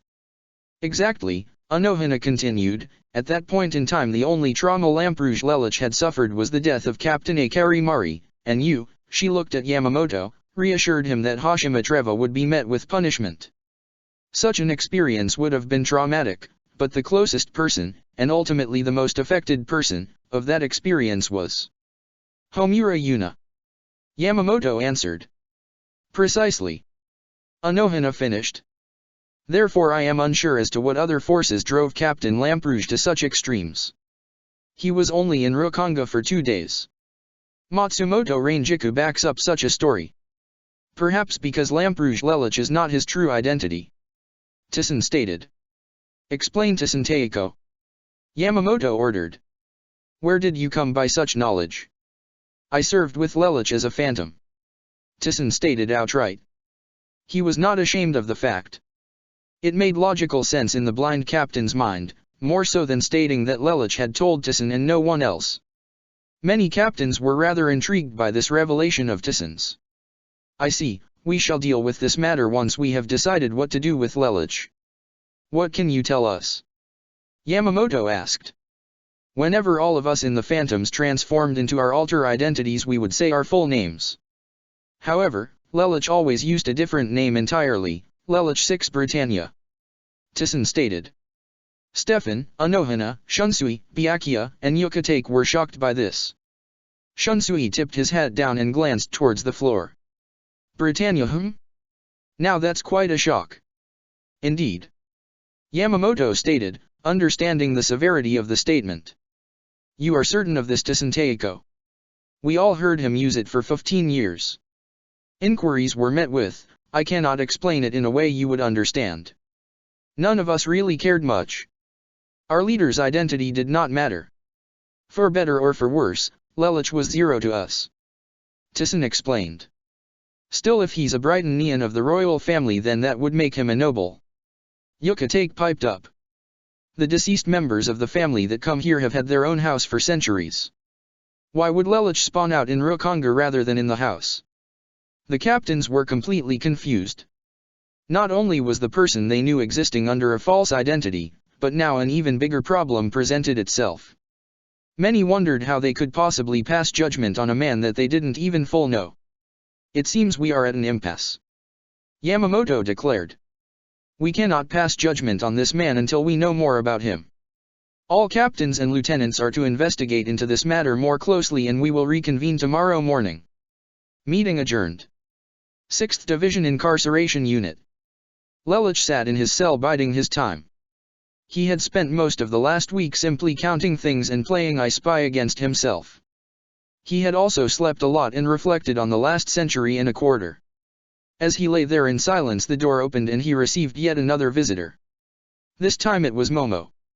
She ran towards the cell all pent up. Don't worry, Sensei. She told him. Momo was hysterical. We're going to bust you out of here. I have the whole division rallied. We'll free you. So don't worry, we'll. Lelich reached out through the bars and pat Momo on the head. Sen, sei. Momo's mania and hysteria dropped. Lelich looked at Momo with a smile. Momo, it's okay. Don't worry. Everything is going to be alright. How can you say that? You're in prison. Momo perked up. Oh, I get it. This is just a test. You want me to give up, but you know I won't. That's how it is, right? There was no response and Momo became saddened. Right. Lelich simply shook his head side to side with the same content look on his face as if to say, not this time. Momo's heart sank. Why? Why did you do this? Were you planning this from the start? I trust you, sensei. You made me a better person. I might not be standing here if you hadn't hardened my personality and strengthened my resolve. Aizen Teiko would have killed me, literally. You were right. You always have been right. Lelich didn't answer and looked away from the 5th Division Vice Captain. Momo began to cry, holding her hands up by her face as her eyes quivered with sorrow. I don't understand. She spoke in between sobs. Was this how you envisioned your big scheme to end?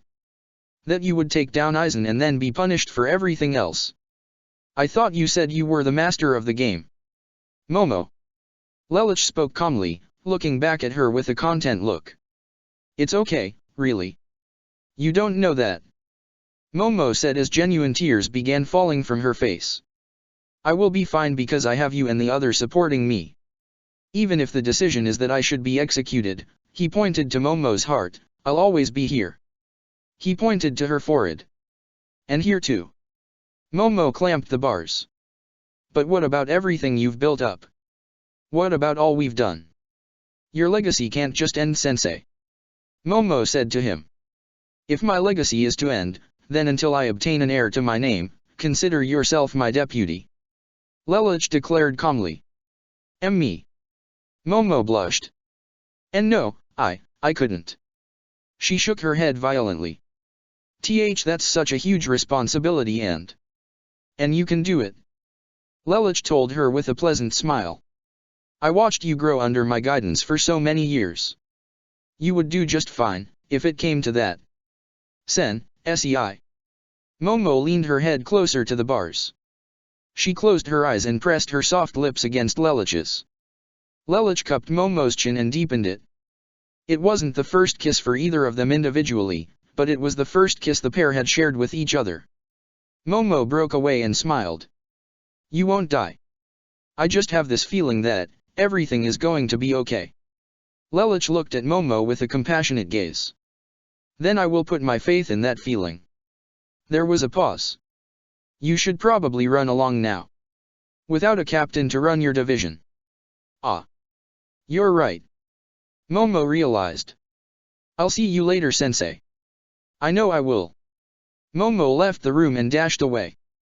Lelich sat back down on his cot and continued to reflect and think on his past. A couple hours went by when Byakuya decided to drop by for a visit.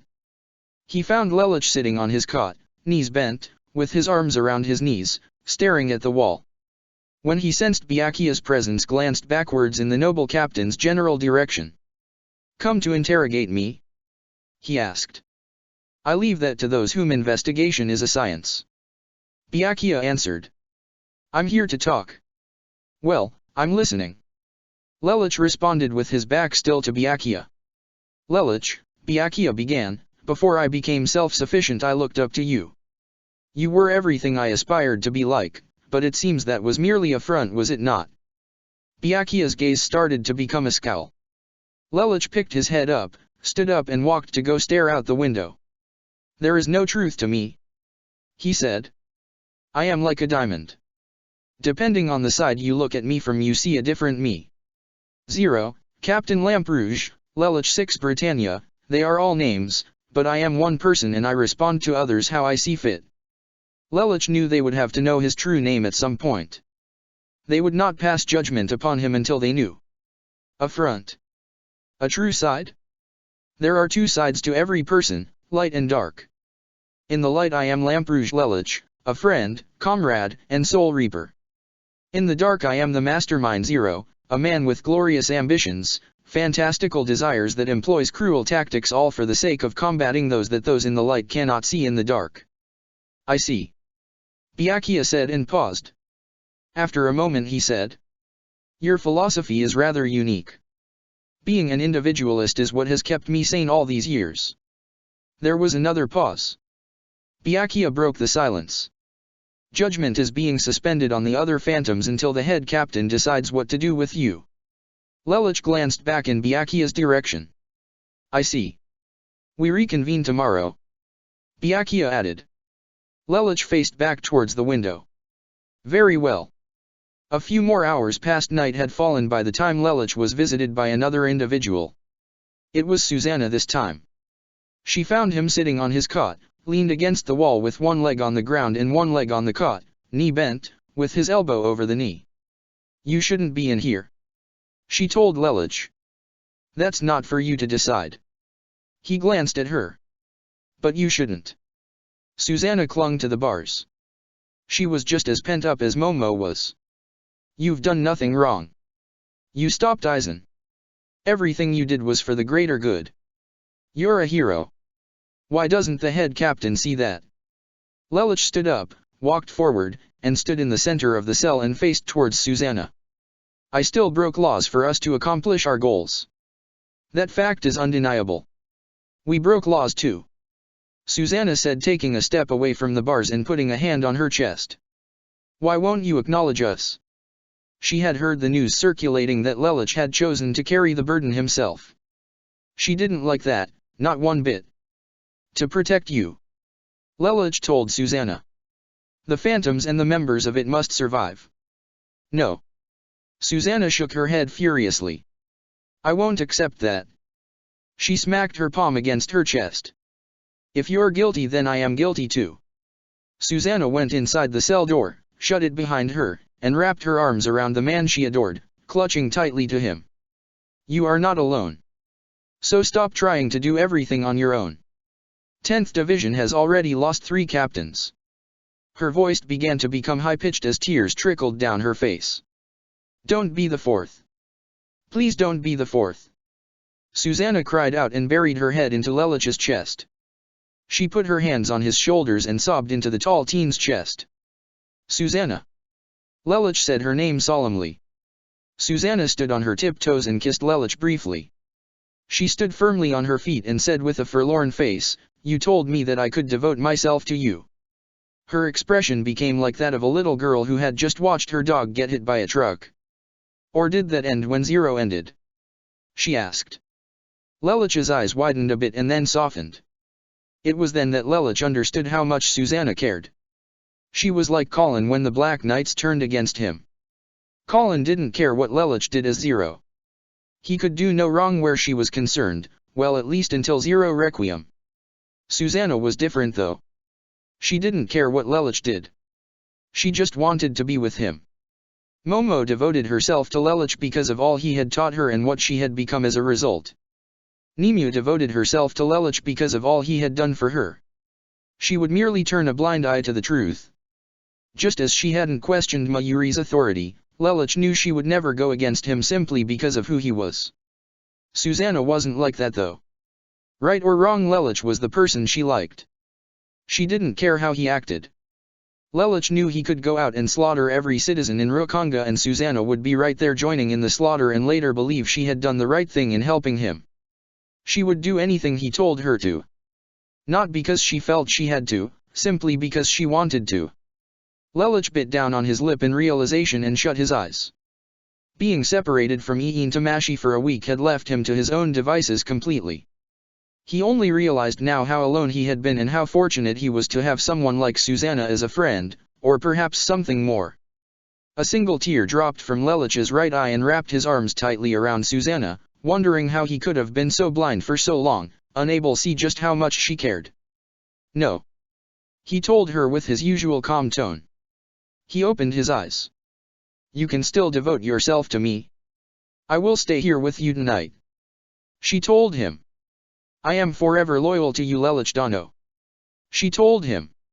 She drew away from him slightly and looked at him with her alluring red eyes. It will always be like that. Lelouch uttered three words that he had only uttered once before in his life, the third word being different this time. He cupped Susanna's chin and stroked it. He looked at her with eyes of desire, longing, self-pity. Comfort me, Susanna.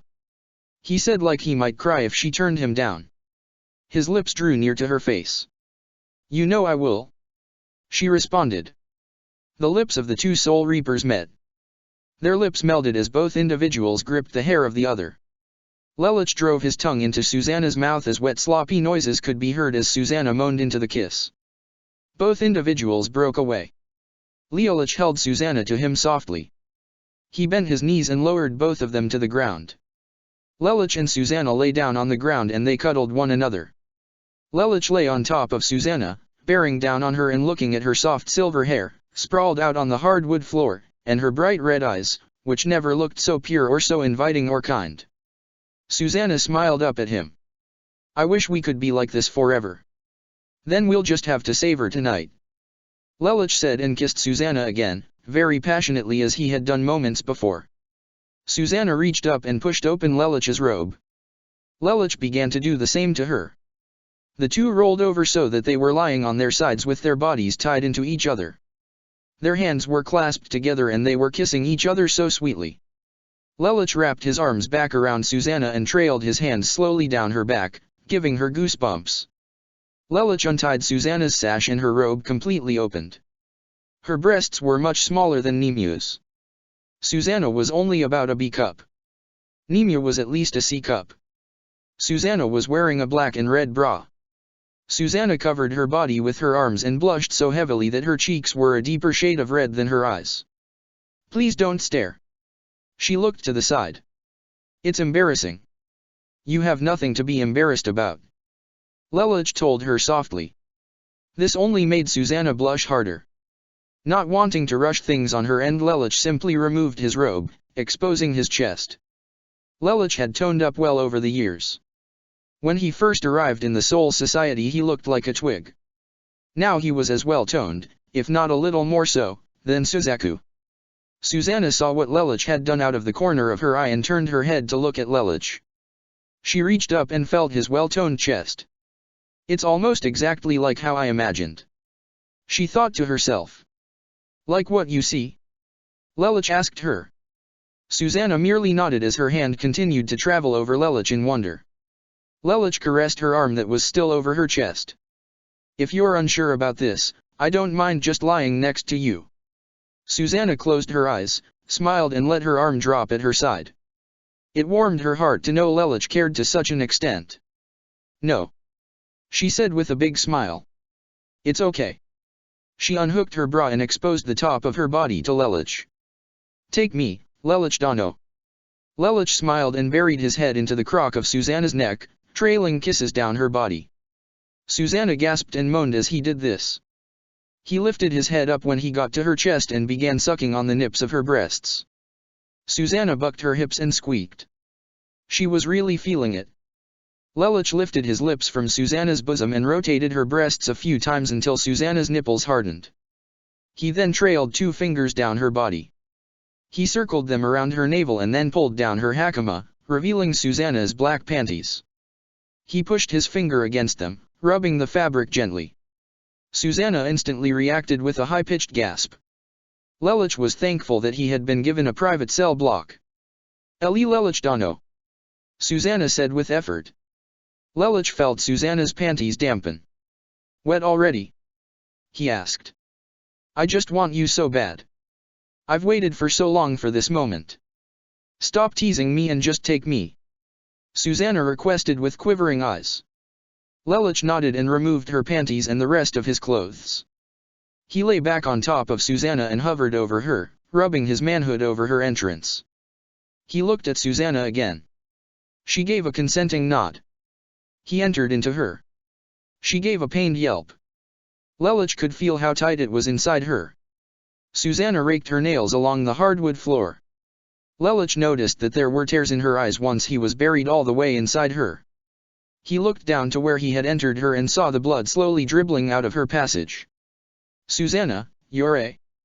Lelich did a double take from Susanna's face to her pussy, unsure what to make of this.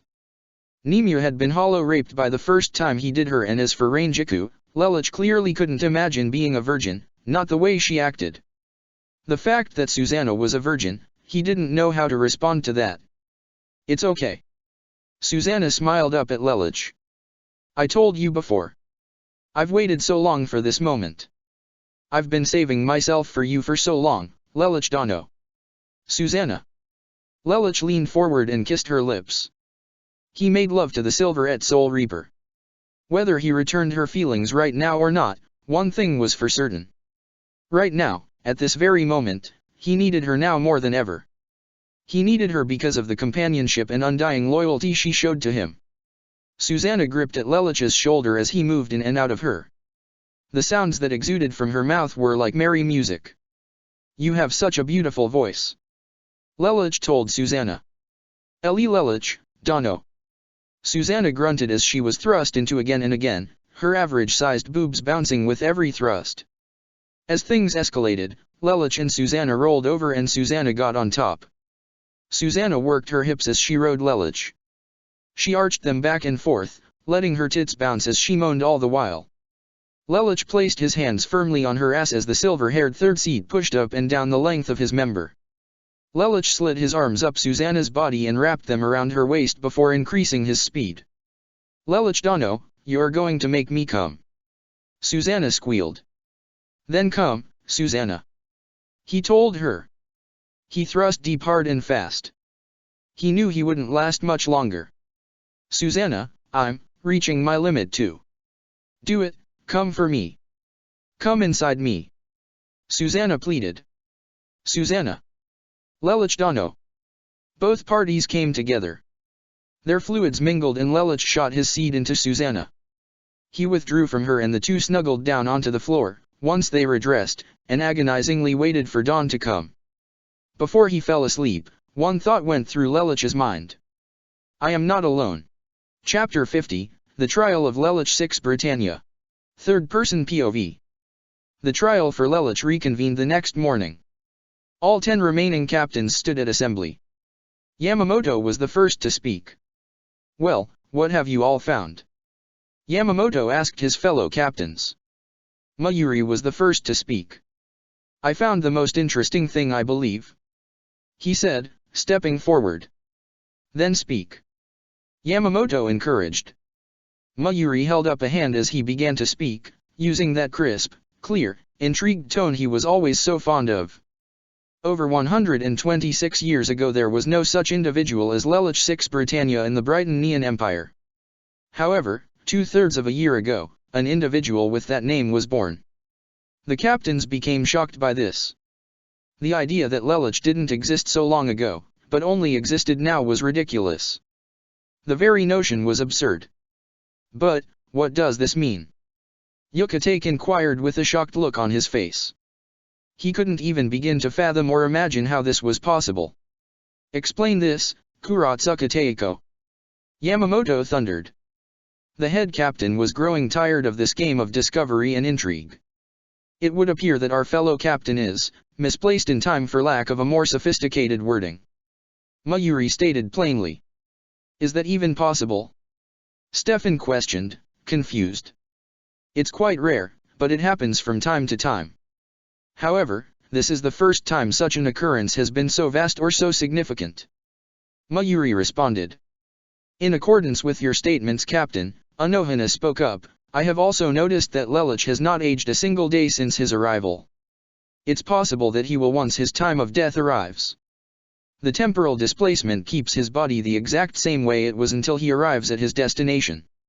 He will begin to show signs once he reaches that fixed point. He won't rapidly age, of course. It's not like he will all of a sudden wake up one morning and be 40 years older to relapse the time he would have aged over the last century and a quarter. No, he will be quite normal. I'd like to study him. The geese in Mayuri kicked in and his tone changed to something of a bit more monotone, but of course I've given up such barbaric experiments. Captain, are you feeling all right? Tissen asked him. What the bloody hell is that supposed to mean? I feel fine. Kuratsuki replied. It's just when you talked about your experiments your tone changed rather suddenly. Tissen stated. Do you think it's possible that whatever technique Lelich used on Aizen and the Minos is affecting Kuratsuka Teiko as well? Shunsui asked. How dare you even suggest such a thing? If I was being affected by such a thing, Don't you think I would have already figured out the mechanics and basics of it and also how to correct such a technique? Mayuri snapped. Enough. Yamamoto boomed. Everyone became quiet. It seems that the only way we are going to get to the heart of this matter is to speak with Lelich directly. Captain Luska, have Lelich brought here immediately. Yes, sir. Stefan answered and left to go and get Lelich at the prison. Lelich and Susanna were still cuddled on the floor when the door to Lelich's cell block opened. The pair sprang to their feet when they heard the door. El Luska Teiko. Susanna fanned out her hakama. This isn't what it looks like Luska ignored her, keeping his professionalism, but knew that he'd mention this to the head captain upon his return. Whatever was going on here is none of my business, but Lelich, we need you at the barracks. Susanna stood in front of Lelich and spread her arms wide in front of him. If he's going, I'm going too. She declared defiantly. Lelich pushed her arm down. Susanna, it's okay. He told her with a calm smile. But Lelich Dono. Susanna looked at him. Don't worry, he smiled at her, things are going to be all right. Susanna gave him one last hug before the two were separated. She clung to him tightly. Last night had made her realize that she more than liked him. She loved Lelich. She didn't want to lose him. He meant everything to her. After being separated, Kendra escorted Susanna back to her division. Upon reaching her office, Susanna prayed to whatever Soul Reapers prayed to that Lelich would be set free and released into her arms. Back at the 1st Division, Lelich was escorted and set down in the center of the room. He forced down onto one knee and held there by Stefan. Lelich Teiko, you have been brought before us because in order for us to understand what drove you to become as you are, we would like to hear your history of when you were alive. If, of course, you can remember that far back. Yamamoto told the former Brighton prince.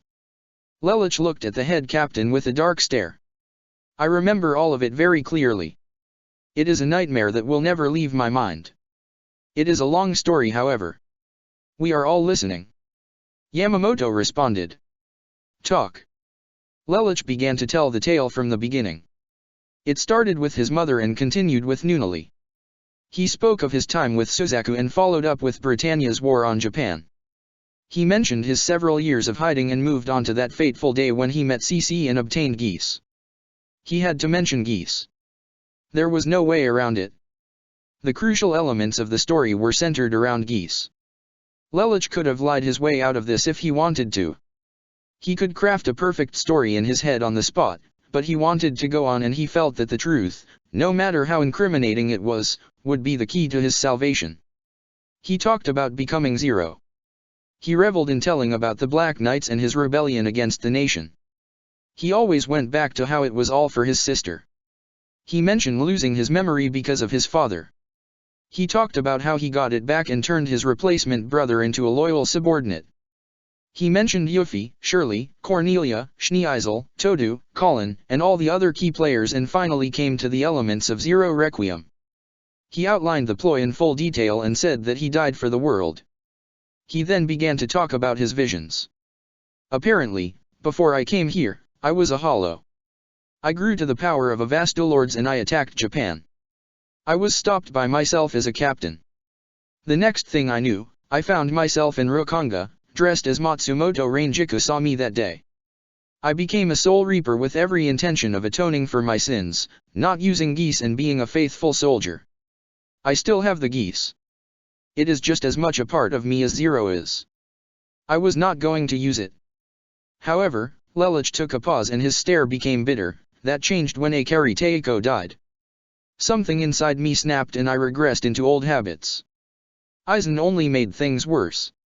I became Zero to fight on his level and I worked within the system to gather allies. Lelich's expression turned solemn. But unlike last time, I began to feel and enjoy my time here. I finally had people who respected me for who I was. I had actual friends, and then 15 years ago I became a captain. Yes, Lelich confessed, I became Zero to change the Soul Society, but unlike Aizen I do not believe the Soul Society's order must be overthrown. You yourself admitted, head captain, that Zero was right in certain respects, not with your words, but with your actions. I have what I need now, I am a captain. I have a voice.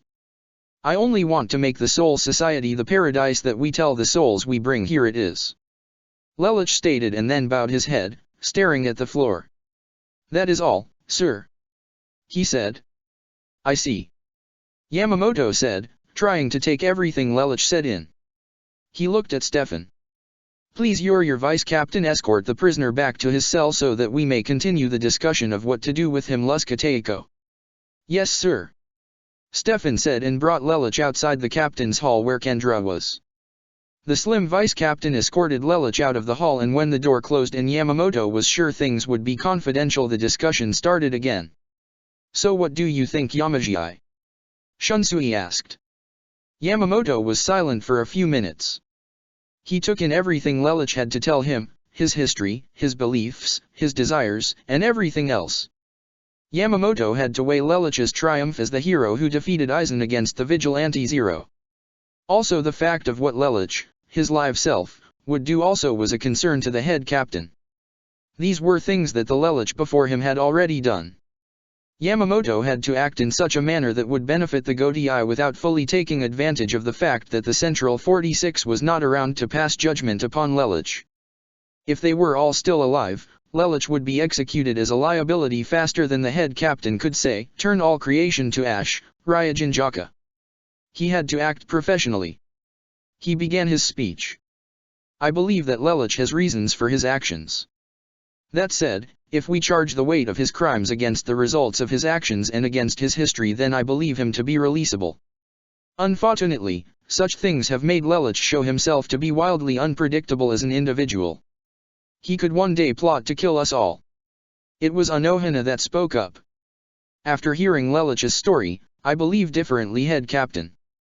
It is true that Lelich has shown that potential, and he can be rather cruel. But he even admitted himself that he does have feelings for those who have befriended him. Stefan snorted. Yes, so much so that I found him and third seat Shapini Susanna in a rather suggestive position when I went to fetch him. You mean they? Stefan nodded to Yukate's inquiry. Of course we have to take some of the things he says with a grain of salt. Stefan rubbed the back of his neck. Even with that said though, that story of his was way too finely prepared and too emotionally involved to be made up on the spot. Well, we did give him a week to sit there and do nothing. Shunsui tipped his hat. Don't even go there, Kiraku. Tissen shot back. Does it matter what he's done or how he acts? For 15 years Lelich has shown the capabilities of being a captain, as have I, otherwise I'd probably be ganged up on being labeled as a homicidal maniac. Kenpeka laughed. So Lelich has some dark elements to him, big freaking deal. He's not a frontline fighter by any means. Heck, his bones are creakier than some of my new recruits, but he stood up to Aizen and flat out managed to beat him. That takes guts. We need guts in the Godai. Many were surprised to hear Kenpeka spouting philosophy or taking the time to have such a well thought out opinion on the subject. Normally Kenpeka stood at most captains' meetings either silently, sleeping on his feet, or asking if they could skip to the next point because he was starting to get bored. When I spoke with him, Byakuya spoke up. Lelich told me that he was like a diamond, that depending on the side we look at him from depends on how he responds. Lelich shows kindness when kindness is returned. Akari Mari and Homura Yuna were two individuals Lelich bonded closely with and Aizen helped conspire to take them away. Aizen found the knob in the back of Lelich's mind and just kept tightening it until something broke. As all of you know, Lelich was my Kido teacher and I am rather surprised that he would turn out like this. And unlike Aizen, his Zanpakuto does not allow him to easily put up a facade. In my opinion, Lelich is a great benefit to have as an ally, but a nightmare to have as an enemy. With Aizen now gone, that might just make him the greatest mind in all of the Soul Society. The very notion that Byakuya put Lelich's intellect and ability above his own was a shock to the other captains. Byakuya never spoke very highly of anyone very often except for Hisuna, and both Yukatake and Shunsui could attest that Byakuya had long since grown out of his hero worship of Lelich from when he was a young boy. Yamamoto spoke up again. Indeed. Lelich has had a great impact on us all. He has committed terrible crimes. He paid for most of them with his life once already. He is not afraid of death. Perhaps with some persuasion and ultimatums we can allow him to remain a captain. Many of the captains were enthralled to hear this. However, Yamamoto continued, there is still another matter in question. This other power of Lelich's, this geese as it is called. It is a potent weapon that could be used for all the wrong reasons. Given probable cause, Lelich could command the entire Siri to his whims. But the chances of that happening are slim at best. Stefan finished Sajan's statement.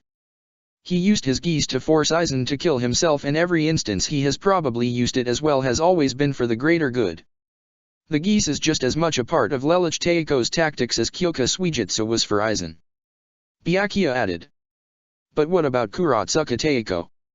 It's entirely possible that Lelich used his geese on him as well. Tsun stated. That concerns me as well. Yamamoto added. However, we were told that Lelich's geese only can work on any given individual once. We can have that tested later, but we must assume he was telling the truth for now. However, considering Kuratsuka Taiko is in fact alive, I do not believe Lelich instructed him to do anything punishment-worthy. As Tsun Taiko has noticed, it seems the command may have been to never carry out unethical experiments. Anohana stated. How rude. My experiments were the pinnacle of science. How dare he reconstruct my mind in such a fashion? Mayuri said with growing ire. Yamamoto sighed. In this case, I'm not even going to consider a punishment for this one. Even I found some of Kuratsuka Taiko's experiments a bit barbaric up until he stopped producing unethical ones. Nevertheless, Tsun continued, if he truly desired to take over the Siri, he would have done so already. Those of us in the Phantoms joined him as Zero because we believed Lelich was doing the right thing. We broke laws because we believed we were helping the Soul Society. And that you did. Shunsui tipped his hat. We've got living conditions in the Rokanga improved by over 30% ever since you guys showed up. Shall we leave the matter to a vote then? Anohana asked.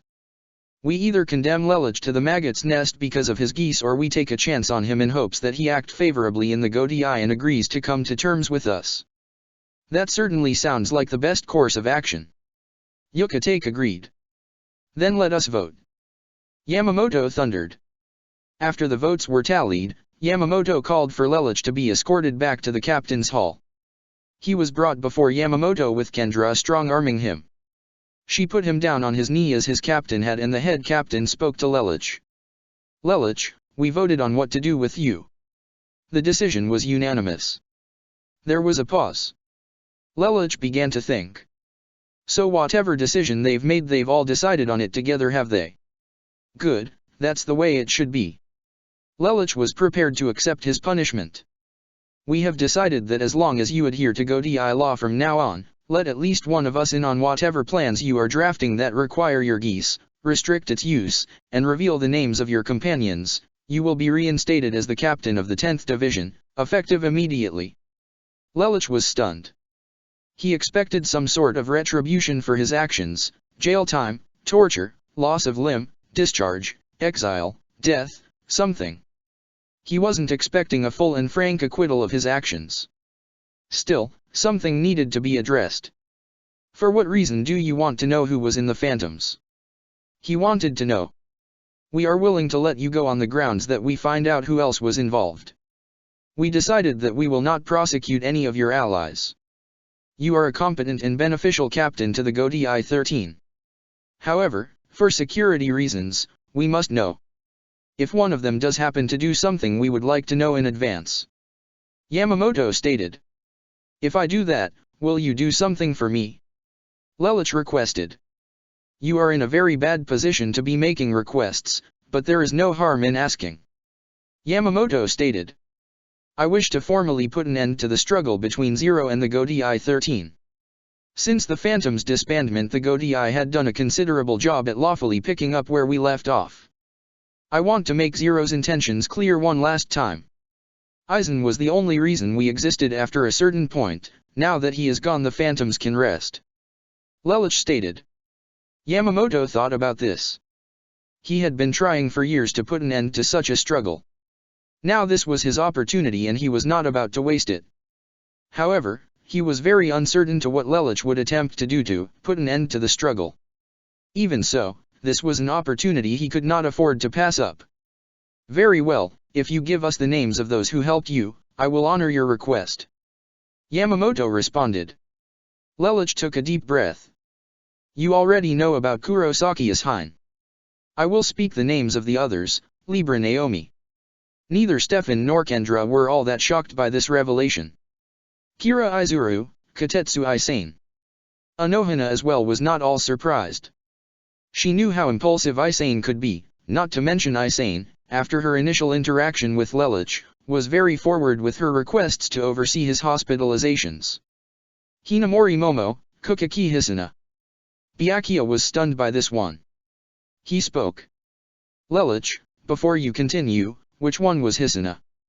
Byakuya recalled how he had fought two of the phantoms. If by some cruel trick of fate one of them was Hisuna, he didn't know what he would do. Hisuna was the green phantom.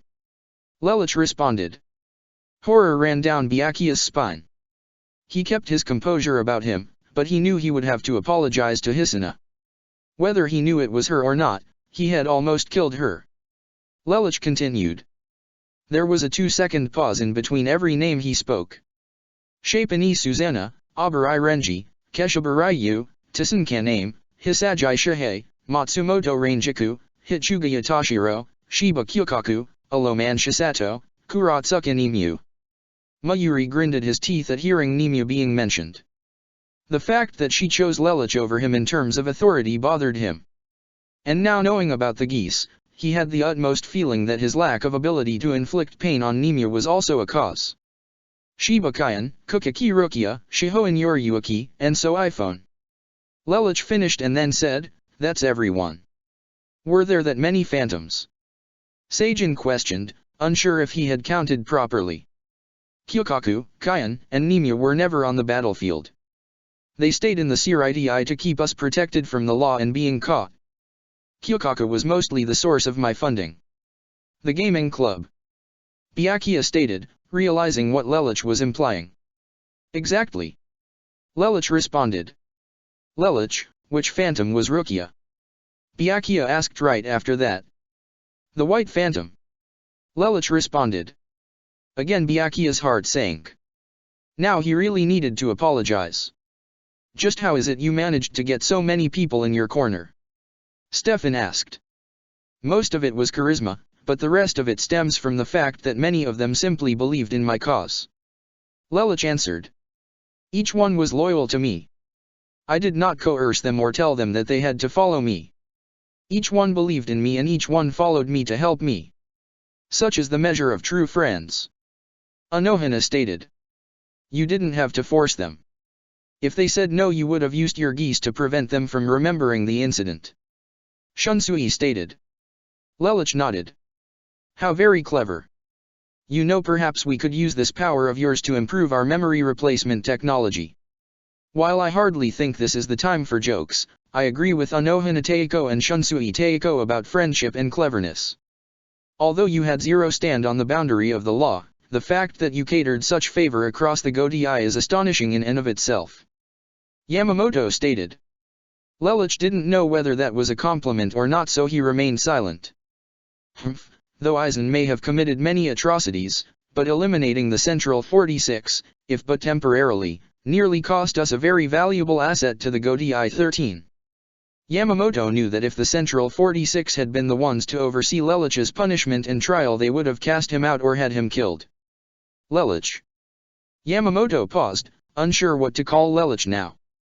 Please continue to call me Lamperouge Lelouch. Lelouch requested.